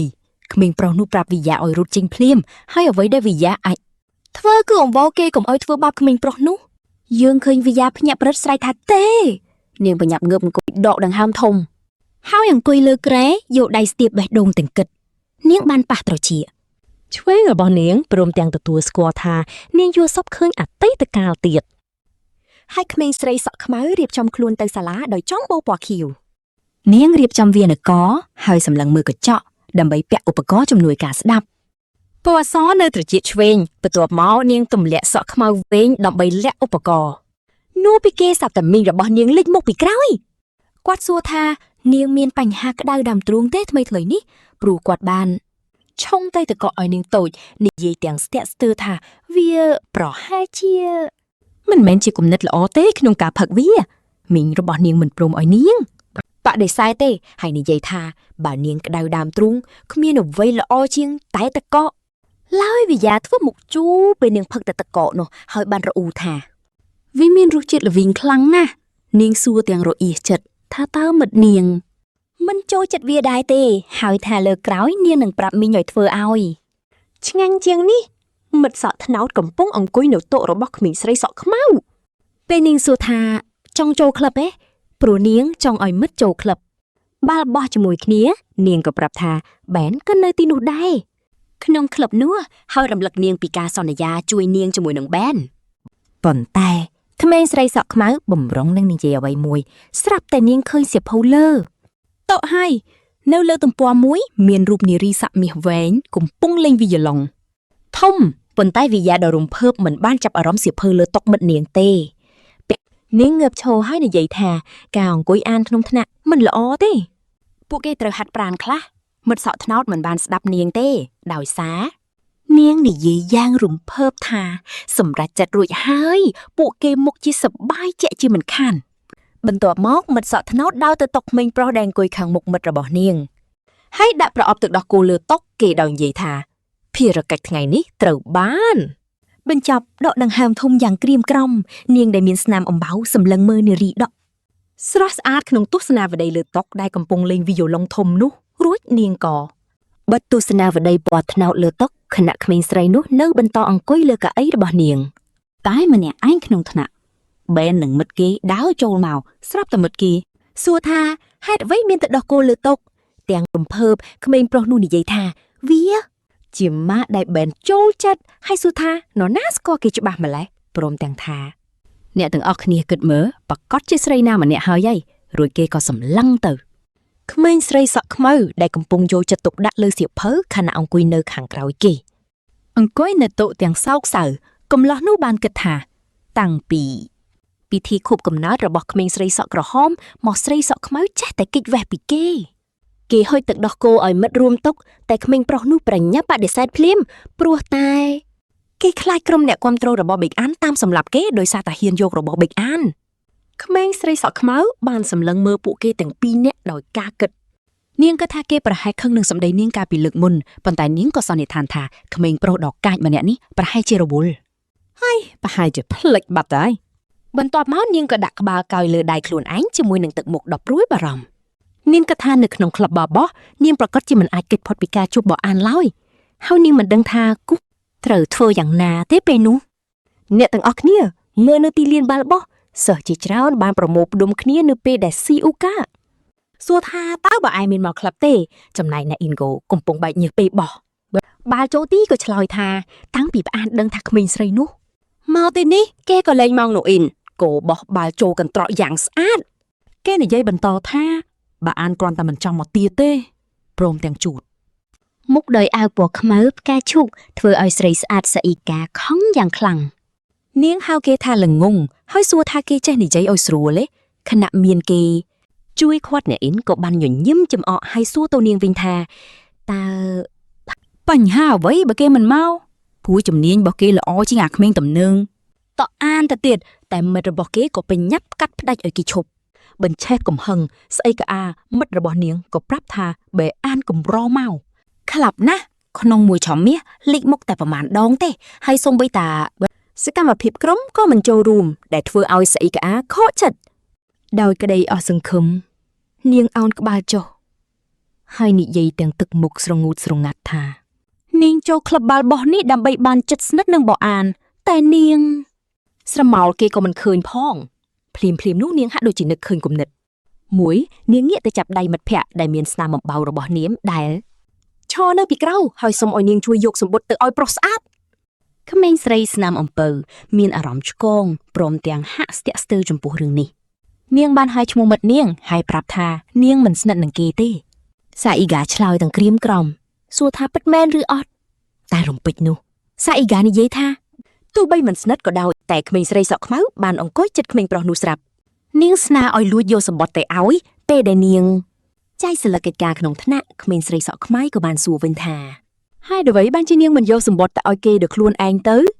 នាងសារភាពថាខ្លាចគេបដិសេធហើយគិតថាវាជារឿងល្អមួយដែលមិត្តរបស់នាងគ្មានមនុស្សដែលខ្លួនស្រឡាញ់ដូចជានាងស្រឡាញ់ BN អញ្ចឹងក្មេងស្រីសក់ខ្មៅនឹងមិនភ័យដូចនាងទេនាងតូចញញឹមម្ដងទៀតរួចចាប់ដៃមិត្តភ័ក្តិហើយបញ្ជាក់ថាពេលវេលាដ៏ល្អមកដល់នឹងបង្ហាញខ្លួនហើយសារភាពប្រាប់គេថានាងគឺជាមនុស្សម្នាក់ដែលយកទឹកដោះគោទៅឲ្យគេរាល់ថ្ងៃស្រីស្អាតបានលាតសន្ធឹងដៃនាងកាន់សម្បត្តិពណ៌ផ្កាឈូកមួយហើយនិយាយថាសម្បត្តិនេះគឺរៀបចំរួចរាល់ហើយនាងមិនចង់ឲ្យនរណាម្នាក់ដឹងរឿងនេះទេនាងលន់តួសំងវមិត្តរបស់នាងម្ដងទៀតដោយសន្យាទិញការ៉ែមឲ្យហើយចុងក្រោយស្រីសក់ខ្មៅក៏យល់ព្រមជួយមិត្តរបស់នាងពន្លឺព្រះអាទិត្យបានចាំងចូលមកយ៉ាងស្អាតអ្នកទាំងអស់គ្នាធ្លាប់មានអារម្មណ៍បែបនេះទេពន្លឺថ្ងៃជះចូលថ្នាក់ខណៈដែលខ្ញុំដើរចែកក្តារកិច្ចការអោបក្តារមួយកណូធំជាប់នឹងទ្រូងខ្ញុំក៏ចាប់ផ្ដើមគិតផែនការក្នុងចិត្តដោយឃើញថាគ្មានអ្នកណានៅក្នុងថ្នាក់ទេនៅពេលនេះខ្ញុំគិតថាវាជាឱកាសល្អបំផុតដែរខ្ញុំលួចលូកដៃទៅដាក់សម្បត្តិនោះនៅលើតុរបស់ក្មេងប្រុសសក់ខ្មៅម្នាក់នោះយ៉ាងស្ងៀមស្ងាត់ទើបតែដាក់សម្បត្តិពណ៌ផ្កាឈូកចូលសភៅគាត់សោះស្រាប់តែមានខ្យល់បក់មកយ៉ាងខ្លាំងខ្យល់បានបក់បើកទំព័រសៀវភៅធ្វើឲ្យសម្បត្តិនោះហោះចេញពីដៃរបស់ខ្ញុំឈរគាំងព្រោះមិននឹកស្មានដល់ថាមានរឿងបែបនេះកើតឡើងរួចក៏ប្រញាប់ងាកក្រោយរកមើលថាសម្បត្តិនោះហោះទៅទីណាហើយក៏ស្រាប់តែបានឃើញវាធ្លាក់នៅឯលើដីកណ្ដាលបន្ទប់ឃើញបែបនេះខ្ញុំក៏ប្រញាប់រត់ទៅរើសវាមកវិញភ្លាមឲ្យលឿនតាមដែលអាចធ្វើបានប៉ុន្តែមិនទាន់តែបានរើសផងស្រាប់តែមានដៃមួយលូកមកចាប់យកវាមុនខ្ញុំបាត់ទៅហើយខ្ញុំពិតជាតក់ស្លុតខ្លាំងណាស់បានត្រឹមឈរសម្លឹងមើលមុខក្មេងប្រុសម្នាក់នោះដែលកំពុងតែឈរអានព័ត៌មានលើសម្បត្តិដើម្បីមើលថាគេផ្ញើឲ្យអ្នកណាស្រាប់តែប៊ីអានសួរទាំងរដាក់រដប់ថាតើសម្បត្តិនេះសម្រាប់គេមែនទេពេលឃើញឈ្មោះគេនៅលើនោះខ្ញុំក៏ប្រញាប់ដើរទៅពួនពីក្រោយខ្នងគាត់ខណៈដែលគាត់ចាប់ផ្ដើមហែកសម្បត្តិយកចេញពីក្នុងស្រោមនោះពេលខ្ញុំព្យាយាមដើរចេញពីទីនោះស្រាប់តែដៃក្មេងប្រុសនោះលូកមកចាប់ទាញដៃខ្ញុំជាប់យ៉ាងលឿនមិនឲ្យខ្ញុំចេញទៅណាទាំងអៀនខ្មាស់ខ្ញុំក៏ងាកក្រោយមកមើលមុខក្មេងប្រុសដែលកំពុងតែកាន់ដៃខ្ញុំហើយគាត់ក៏បានសួរឡើងហាក់ដូចជាខ្ញុំកំពុងបបួលគាត់ដើរលេងគាត់ញញឹមយ៉ាងស្រស់ហើយប្រាប់ថាសម្រេចតាមនឹងចាស់ហើយគាត់នឹងទៅជួបខ្ញុំនៅល្ងាចខាន់ស្អែកដែលធ្វើឲ្យខ្ញុំពិតជាភ័យខ្លាំងណាស់ ខ្ញុំសឹងតែគាំងបេះដូងព្រោះដឹងថាគាត់យល់ច្រឡំហើយពេលដែលខ្ញុំព្យាយាមប្រកែកដើម្បីបញ្យល់គាត់ស្រាប់តែមានក្មេងប្រុសមួយក្រុមចូលមកយ៉ាងលូឡាចូលមកក្នុងថ្នាក់និយាយគ្នាពីអាកាសធាតុដែលការព្យាករណ៍មិនដែលត្រូវសោះខ្ញុំក៏បញ្ញាប់ដកខ្លួនចេញឲ្យឆ្ងាយមុនពេលដែលក្មេងប្រុសទាំងនោះដែលទៅតែចូលមកចាប់អារម្មណ៍ឃើញគាត់នៅក្នុងថ្នាក់នេះខ្ញុំក៏លួចដើរចេញពីថ្នាក់យ៉ាងស្ងាត់ស្ងៀមតាមក្រោយពួកគេខ្ញុំដើរបណ្ដើរគិតបណ្ដើរទាំងភ័យអខ្ញុំប្រាប់ខ្លួនឯងថាវាមិនអីទេព្រោះអ្វីដែលសំខាន់បំផុតពេលនេះគឺថាក្មេងប្រុសម្នាក់នេះនឹងមកតាមការណាត់ជួបពន្លឺព្រះអាទិត្យចាំងយ៉ាងស្រស់ស្អាតនៅលើផ្ទៃមេឃទីបំផុតថ្ងៃណាត់ជួបក៏បានមកដល់សិស្សគ្រប់គ្នាកំពុងតែឈររងចាំជិះឡានក្រុងសាធារណៈចំណែកខ្ញុំបានត្រឹមគិតថាបើបីអានសន្យាហើយគឺច្បាស់ជាមិនខកខានការណាត់ជួបនេះទេខ្ញុំក៏លួចស្ទាបឧបករណ៍ជំនួយការស្ដាប់ដែលលាក់កំបាំងក្រោមពុរាសក់ដ៏វែងរបស់ខ្ញុំទាំងឆ្ងល់ថាម៉េចបានជាខ្ញុំមានអារម្មណ៍អន្ទះសារយ៉ាងនេះនៅក្នុងចិត្តរបស់ខ្ញុំតែអ្នកដឹងទេគឺនៅពេលដែលឡានក្រុងដែលបាំងមុខខ្ញុំបើកចេញផុតទៅស្រាប់តែពេលនោះមានអ្វីមួយយ៉ាងតាក់ទាញភ្នែកខ្ញុំឲ្យសម្លឹងមើលមានមនុស្សពីរនាក់កំពុងឈរនៅឯចិញ្ចើមភ្លើងម្ខាងទៀតហើយខ្ញុំក៏បានសម្លឹងមើលទៅពួកគេទាំងពីរចម្ងាយយ៉ាងឆ្ងាយអ្នកនៅម្ខាងផ្លូវនោះគឺស៊ីយ៉ាដែលកំពុងតោងដៃរបស់ប៊ូអានហើយនិយាយគ្នាយ៉ាងសប្បាយខណៈដែលគេកំពុងតែចុចទូរស័ព្ទខ្ញុំពិតជាមានអារម្មណ៍តក់ស្លុតនឹងទស្សនភាពនេះខ្លាំងណាស់រហូតដល់ខ្ញុំទម្លាក់ដៃចុះពីត្រចៀករួចក្មេងស្រីនៅម្ខាងផ្លូវនោះក៏បានក្រឡេកឃើញខ្ញុំហើយនាងក៏បក់ដៃស្រែកហៅខ្ញុំតែម្ដងធ្វើឲ្យខ្ញុំភ្ញាក់ព្រឺតនឹងសកម្មភាពនោះខ្ញុំក៏ប្រញាប់ងាកខ្នងចេញធ្វើជាមិនបានឮសំឡេងរបស់មិត្តភ័ក្តិហៅក្នុងចិត្តខ្ញុំគិតថាខ្លួនឯងកំពុងតែធ្វើចរិតដូចជាអ្នកកំពុងធ្វើរឿងខុសអញ្ចឹងហើយនៅពេលនេះខ្ញុំពិតជាមានអារម្មណ៍ខ្លាចគេចាប់បានណាគេនៅតែបន្តសម្លឹងមើលមកខ្ញុំខណៈដែលក្មេងស្រីម្នាក់នៅក្បែរគេនោះឆ្ងល់ថាខ្ញុំមិនបានឮនាងហៅទេដងទាំងអារម្មណ៍សោកសៅខ្ញុំក៏បានគិតក្នុងចិត្តម្ដងទៀតថាបើអានពិតជាយល់ច្រឡំហីខ្ញុំក្តាប់ខ្សែស្ពាកាបូបជាប់ដោយគិតថាខ្ញុំគ្រាន់តែជាអ្នកបញ្ជូនសារឲ្យគេប៉ុណ្ណោះរួចខ្ញុំក៏បានឈប់នៅឈរនៅកណ្ដាលផ្លូវសុកទូរស័ព្ទនាងស្រាប់តែលូតសារដំណឹងចូលមកវាជាសារពីមិត្តសក់ថ្នោតប្រាប់ថានាងនិងបោអាននឹងត្រូវចេញក្រៅចុងសប្តាហ៍នេះហើយមិនអាចទៅញ៉ាំការ៉េមជាមួយនាងបានទេតែសន្យាថានឹងសងវិញតួឯស្រីស្ងប់ស្ងាត់យើងបែរជាធូរទ្រូងទៅវិញអានសាររួចស្រាប់តែឃើញអ្នកទាំងពីរនោះឡើងជិះឡានពណ៌ខ្មៅរលោងឡានទំនើបមិត្តនាងនិយាយមិនឈប់តែអ្នកទាំងអស់គ្នាមើលកំឡោះសង្ហានោះវិញមុខសោះក៏ក្រោះសម្លឹងទៅមុខមិនខ្ចីមាត់មួយម៉ាត់ត្រជាក់ស្រេបពិតនាងដកដង្ហើមធំធូរទ្រូងអបអរមិត្តក្នុងចិត្តបណ្ដាវាយអសតបណ្ដាប្រាប់ថាមិនអីទេជូនពរឲ្យដើរលេងសប្បាយពេលវេលាចេះតែកន្លងផុតទៅយប់ធ្លាក់មកដល់នាងអង្គុយមុខកុំព្យូទ័ររអ៊ូក្នុងចិត្តឯងថា website នេះមិនសូវមានរឿងអីសោះសូម្បីតែរឿងចចាមអារាមសាលាកន្លែងខមមិនក៏ស្ងាត់ជ្រងំខណៈពន្លឺព្រះច័ន្ទជះចូលតាមបង្អួចនាងឃើញភេកមួយស្ងាត់ឈឹងគិតថាប្រហែលទើបតែបង្កើតថ្មីឯមើលទៅតែស្រាប់តែមានរឿងមួយផ្សេងទៀតតាក់ទាញភ្នែកនាងភ្លាមអូមិត្តភក្តិវេតារបស់នាងបានផ្ញើសារមកប្រាប់ថារឿងធំហើយវេទិកាសាលាកំពុងតែឆេះកញ្ជ្រោលហើយក៏ទម្លាក់លីងឲ្យនាងមើលអារម្មណ៍ចង់ដឹងកើនឡើងក្មេងស្រីមានស្នាមអំបៅក៏ចុចចូលមើលភ្លាមថាតើមានរឿងអីកើតឡើងជាការបង្ហោះរបស់ CIA មានរូបបេអានក្នុងអាងទឹកគេថាជារបស់បេអាននៅផ្ទះគេផ្ទាល់ហើយគេនាំគ្នាគាំទ្រឲ្យអ្នកទាំងពីរតាក់ទងគ្នានាងបង្វិលទូរស័ព្ទទៅប្តីហើយព្យាយាមពង្រីករូបនោះមើលឲ្យច្បាស់នាងបោករូប zoom មកមុខបេអានចិត្តម៉ូអ៊ូក៏ផ្ញើសារមកសរសើរមិនដាច់មាត់ថាកំឡោះនេះសង្ហាណាស់ទីបំផុតព្រមហាយទឹកវិញហើយព្រោះនាងក៏ថាតាំងពីជួបគ្រោះថ្នាក់នោះមកគេឈប់ហាយឡើយគ្រាន់តែឃើញពាក្យនេះក្មេងស្រីយើងញ័រខ្លួនចំប្រប់ពេលឮឈ្មោះប៉ាអាននឹងអាងទឹកនេះការចងចាំអាក្រក់លូតមកសំលេងគេស្រែកហៅក្មេងប្រុសម្នាក់ដែលលូតជង្គង់លើដីឈ្មោះលេអានកូបន្ទាប់មកមានគេស្ទុះទៅចាប់កអាវលេអានកូស្រែកបញ្ជាឲ្យងើបឡើងអាអ្នកចាប់កអាវនោះញញឹមយ៉ាងកំណាចហើយសួរថាឯងចូលចិត្តបញ្ចេញរឹកណាស់មែនទេចុងមិនក៏មកត្រូវគេវាយឡើងទក់សាច់បែបនេះនាងភ័យញ័ររន្ធត់នឹងការចងចាំនេះក៏ប្រញាប់វាយអក្សរតបទៅមិត្តពាក់វ៉ែនតារបស់នាងវិញនាងសួរត្រឡប់ទៅមិត្តនាងវិញថាកំពុងនិយាយពីរឿងអីហ្នឹងមិត្តនាងក៏តបវិញថាគ្មានអីទេ ប្រហែលជានាងចាំខុសឲ្យមើលទៅពួកយើងងាកមកមើលថ្នាក់រៀនដល់ប្រណិតវិញម្ដងពន្លឺព្រះអាទិត្យជះចូលតាមបង្អួចភ្លឺចែងចាំងពេញថ្នាក់រៀនមិត្តសក់ត្នោតធ្វើមុខគួរឲ្យអាណិតរអ៊ូថានាងធ្វើខុសហើយសុំទោសនាងបន្ទាប់មកក៏រំលឹកពីរឿងដើរលេងចុងសប្តាហ៍ហើយប្រាប់ថាដើម្បីសុំទោសនាងបានទិញកាដូពិសេសមួយទុកឲ្យមិត្តសម្លាញ់ជាកាបូបម៉ាក់ល្បីដែលកំពុងពេញនិយមខ្លាំងនាងប្រាប់ថាវាស័ក្តិសមនឹងស្ទីលនាងណាស់នាងប្រញាប់តបវិញភ្លាមថាជារបស់ថ្លៃណាស់នាងមិនឃានទទួលកាដូបែបនេះទៅមិត្តនាងធ្វើមុខក្រៀមប្រាប់ថាខំទិញកាបូបនេះ2ដើម្បីយកមកប្រើគូគ្នាជាមិត្តសម្លាញ់បើនាងមិនយកទេនាងច្បាស់ជាឯកាហើយក៏ខូចចិត្តមិនខាននាងសម្លឹងមើលមិត្តដោយក្តីស្រឡាញ់និយាយអរគុណហើយសន្យាថានឹងប្រើវាឲ្យបានល្អនាងកំពុងកត់ត្រាក្នុងសៀវភៅស្រាប់តែមិត្តនាងដែលអង្គុយក្បែរនោះហាក់ដូចជាកំពុងគិតអីយ៉ាងជ្រៅរួចក៏ខ្សឹបដាក់ត្រចៀកនាងតោះយើងមកមើលនាងសក់ខ្មៅបានលឺមិត្តនាងប្រាប់ថាបានទៅផ្ទះបានកាលពីចុងសប្តាហ៍ហើយឥឡូវពួកគេកាន់តែស្និទ្ធស្នាលគ្នាដែលធ្វើឲ្យនាងសប្បាយចិត្តជំនួសខ្លាំងណាស់នាងសក់ខ្មៅបាននិយាយលេងថាព្រួញស្នេហ៍របស់កាពីដុងពិតជាបានបាញ់ចំបុរសម្នាក់នោះហើយស្រីសក់ត្នោតក៏សួរថាតើនាងកំពុងសើចំអកឲ្យខ្លួនមែនទេ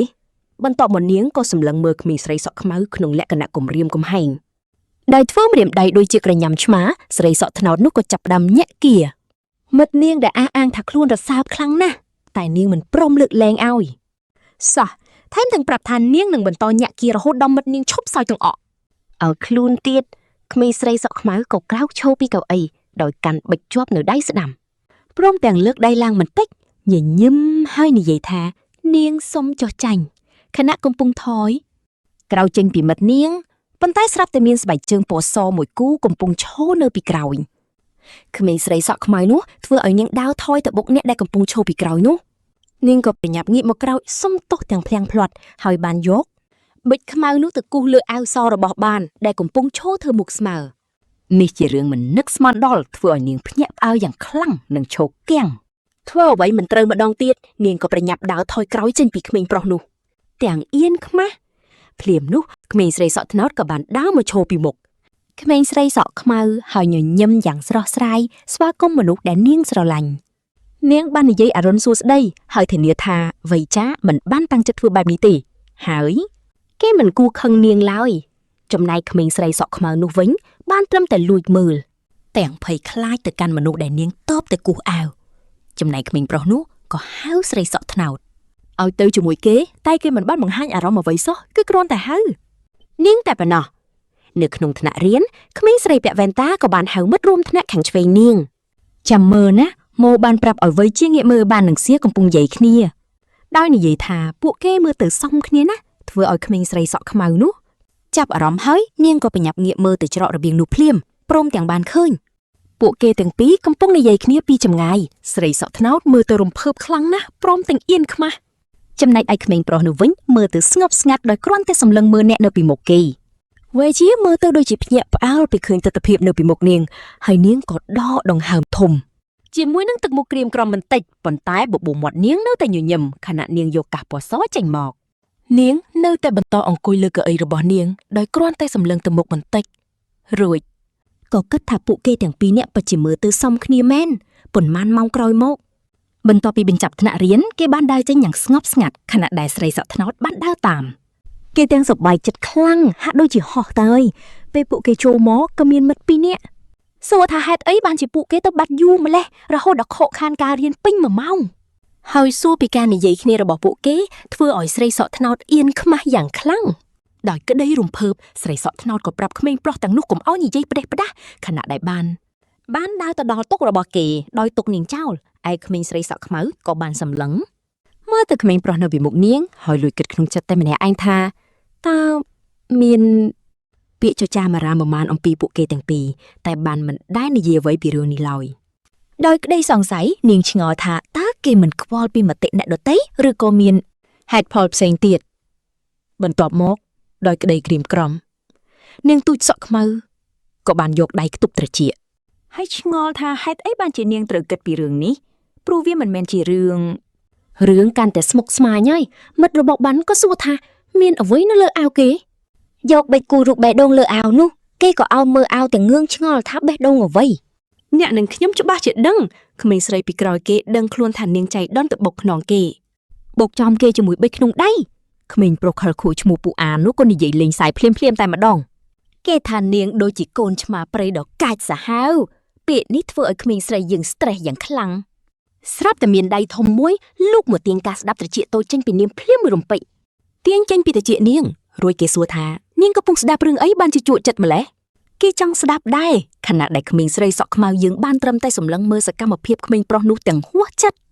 នេះអ៊ីនឃើយកកាសរបស់លួយអ៊ីនិនមកដាក់ត្រចៀកខ្លួនឯងរួចនិយាយបញ្ចុះថាវាពិតជាអស្ចារ្យណាស់ដែលកាសនាងគ្រាន់តែពាក់ដើម្បីការពារសម្លេងរំខានសោះនោះរួចគេក៏សួរឌឺដងបន្តទៀតគេថាវាមិនអាចទប់សម្លេងរំខានបានល្អឡើយពេលនោះហើយដែលក្មេងស្រីសក់ខ្មៅយើងងើបឈរភ្លាមហើយទាឲ្យក្មេងប្រុសនោះប្រគល់កាសមកឲ្យនាងវិញដើម្បីតបតវិញនាងត្អូញត្អែថាកាសនោះគ្មានឮសម្លេងអ្វីបន្តិចសោះឡើយទង្វើនេះធ្វើឲ្យគេចុះហេតុអីនាងភ័យម៉េះពេលពួកគេកំពុងនិយាយគ្នាក្មេងប្រុសម្នាក់ទៀតដែលអង្គុយពីមុខពួកគេកំពុងអានសៀវភៅដងធុញថប់គេពេបមាត់ដោយក្តីមិនពេញចិត្តយ៉ាងខ្លាំងក្នុងចិត្តគេរអ៊ូក្នុងចិត្តថារំខានសម្លេងណាស់ងាកមកមើលមេឃឯនេះវិញគឺមានពណ៌ខៀវស្រងាត់ពណ៌ខៀវដ៏ស្រស់ស្អាតជួយរំលេចពណ៌បៃតងខ្ចីនៃរុក្ខជាតិនិងដើមឈើទាំងឡាយឲ្យកាន់តែលេចធ្លោមិត្តសម្លាញ់ទាំងពីរនាក់កំពុងពាក់ឯកសណ្ឋានកីឡារបស់សាលាយ៉ាងស្អាតបាតឈរនៅខាងក្រៅសាលាក្មេងស្រីសក់ត្នោតត្អូញត្អែពីអាកាសធាតុយ៉ាងក្តៅស្អុះស្អាប់នេះរៀនកីឡានៅក្រៅថ្នាក់ទាំងមេឃក្តៅបែបនេះគឺពិតជាមិនសមហេតុផលសោះឡើយសម្រាប់នាងបក់ផ្លិតដោយដៃរបស់នាងបន្ទាប់មកក្មេងស្រីសក់ខ្មៅយើងក៏បញ្ចេញភាពទាក់ទាញនាងจึงអោយទៅក្បែរនោះហើយសួរសើអ៊ីកាអាថាយល់ល្អគួរតែចាំនៅទីនេះសិនទេពេលដែរនាងតែទិញតែក្រូចឆ្មាតកក់ឲ្យរឿងនេះធ្វើឲ្យមិត្តនាងរំភើបចិត្តយ៉ាងលឿនភ្លាមក្មេងស្រីសក់ត្នោតកំពុងហត់នឹងកម្ដៅថ្ងៃក្មេងស្រីសក់ខ្មៅយើងក៏ដើរតម្រង់ទៅតូបអ្នកលក់ហើយកំងតែក្រូចឆ្មាពីរមិនយូរប៉ុន្មាននាងក៏ដើរត្រឡប់មកវិញយ៉ាងលឿនជាមួយនឹងទឹកនាងញញឹមយ៉ាងស្រស់ប៉ុន្តែនាងមិនបានចាប់អារម្មណ៍ទាល់តែសោះថាមិត្តរបស់នាងកំពុងឈរជាមួយអ្នកផ្សេងមិត្តនាងកំពុងសួរបអានថាហេតុអីចូលចិត្តស្ករគ្រាប់ផ្លែព្រូនម្ល៉េះនាងសួរថាវាឆ្ងាញ់ខ្លាំងណាស់មែនទេប៉ុន្តែគេឆ្លើយតបមកវិញត្រឹមតែពាក្យមួយម៉ាត់ប៉ុណ្ណោះគេឆ្លើយថា yes ទាំងទឹកមុខមិនសូវខ្វល់ក្មេងស្រីសក់ត្នោតក៏សួរក្មេងប្រុសនោះបន្តទៀតថាចង់ទៅទិញខ្លះទេបើសិនជាចូលចិត្តប៉ុន្តែគេហាក់ដូចជាមិនចង់ទៅតតសោះតែទោះជាយ៉ាងណាពេលគេក្រឡេកឃើញក្មេងស្រីសក់ខ្មៅឈរនៅក្បែរពួកគេភ្លាមមួយរំពេចកំពុងសម្លឹងមើលគេក៏ញញឹមខិលខូចរួចយល់ព្រមតាមការបបួលរបស់មិត្តនាងទុកឲ្យក្មេងស្រីតូចយើងខឹងមុខក្រហមប៉ុន្តែនាងមិនអាចធ្វើអ្វីបានឡើយនាងទប់ចិត្តសិនក្មេងប្រុសនោះដើរទៅមុខដោយស្នាមញញឹមឈ្នះដៃហើយនៅពីក្រោយគេក៏អីយ៉ាធ្វើមុខសោកស្ដាយហើយខ្សឹបសុំទោសតិចដោយនិយាយថាវាគឺជាកំហុសលោកប៊ីដែលមករកនាងមុនបន្ទាប់មកនាងញញឹមហើយចង្អុលទៅកាន់ក្មេងប្រុសនោះយ៉ាងសប្បាយចិត្តនៅពីមុខនាងដល់មិនអោយគេដឹងខ្លួនចំណែកឯក្មេងស្រីសក់ខ្មៅយើងវិញបានត្រឹមសម្លឹងមើលអ្នកទាំងពីរចាក់ចេញទៅដោយការសង្ស័យយ៉ាងខ្លាំងដើរហួសនាងទៅបាត់នាងឆ្ងល់ថាគេកំពុងសងសឹកនាងមែនទេពីព្រោះអីតោះយើងតាមមើលនាងដឹងច្បាស់ថាពួកគេទាំងពីរតែងតែញ៉ាំអាហារថ្ងៃត្រង់ជុំគ្នាហើយថ្មីនេះគេតែងតែហៅសក់អេគីអាមុនរួចទុកវអេអ៊ីអាចោលតែឯងដំបងស្មានតែជារឿងចៃដន្យសោះតែវាកើតឡើងញឹកញាប់ពេកដែលក្មេងប្រុសនេះតាក់ទាញចំណាប់អារម្មណ៍របស់ក្មេងស្រីសក់ត្នោតហើយទុកនាងចោលតែឯងហេតុផលនេះគឺច្បាស់ការណាស់ទៅហើយថាមកពីអីគេពិតជាមានចេតនាចង់ញាស់ក្មេងស្រីសក់ខ្មៅនេះហើយមានតែគេទេដែលដឹងការពិតថាហេតុអីបានជាគេធ្វើបែបនេះប៉ុន្តែស្រាប់តែមិត្តរួមតុរបស់នាងលេចមុខមកយ៉ាងសង្ហានៅចំពោះមុខនាងហើយសួរថាហេតុអីមកឈរភ្លឹកតែឯងនៅទីនេះធ្វើអីនាងប្រាប់ថាគ្មានរឿងអ្វីទេប៉ុន្តែនាងបាននិយាយថានាងចាប់អារម្មណ៍ឃើញក្មេងប្រុសនោះដែរនាងតែងតែពាក់អាវពណ៌ផ្កាឈូកពេលជួបគេហើយក្មេងប្រុសនោះក៏តបវិញភ្លាមថាផ្កាឈូកជាពណ៌នាំសំណាងរបស់គេធ្វើឲ្យមិត្តរួមតុរបស់នាងមានភាពជឿជាក់ជាងមុនស្រាប់តែគេទាញយកកែវមួយពីដៃក្មេងស្រីសក់ខ្មៅនោះព្រមទាំងរអ៊ូទាំថាគេស្រែកទឹកខ្លាំងក្រោយលេងបាល់បោះធ្វើឲ្យនាងធុញទ្រាន់ហើយសួរថាគេជាកូនក្មេងមែនទេបានជាចូលចិត្តដណ្ដើមរបស់នាងបែបនេះហើយដោយគ្មានការស្ទះស្ទើរនាងក៏ប្រាប់ថាលាវចេញទៅបាត់ជាមួយសាងទៅហើយឯការទិញភ សជ្ជៈអោលាវគឺអត់ប្រយោជន៍ទេដូច្នេះយកភេសជ្ជៈនោះមកឲ្យគេទៅល្អជាងក្មេងស្រីដកបង្ហើមធំធុញនឹងការលេងសើចរបស់មិត្តរួមតុខណៈគេផឹកដោយរំភើយតែទឹកកករបស់គេប៉ុន្តែសេនបានត្រឹមងាកមើលដោយកែវភ្នែកខឹងសម្បាពេលដែលគេឃើញលីននិយាយជាមួយនីងម្ដងទៀតខំថ្មិញសង្កេតគេលួចត្អូញត្អែក្នុងចិត្តតែម្នាក់ឯងឆ្ងល់ថាហេតុអីលីនអាចនិយាយធម្មតាជាមួយអ្នកផ្សេងតែបែរជាព្យាយាមគេចមុខពីគេទៅវិញបន្ទាប់មកគេក៏ងាកដើរចេញពីតូបនោះធ្វើឲ្យលាវសួរទាំងឆ្ងល់ថាមានរឿងអ្វីកើតឡើងទាំងដៃកាន់ថុងស្ករគ្រាប់ដោយមិនងាកមើលក្រោយសែនឆ្លើយតបថាគេសុំទៅមុនព្រោះមិនសូវស្រួលខ្លួន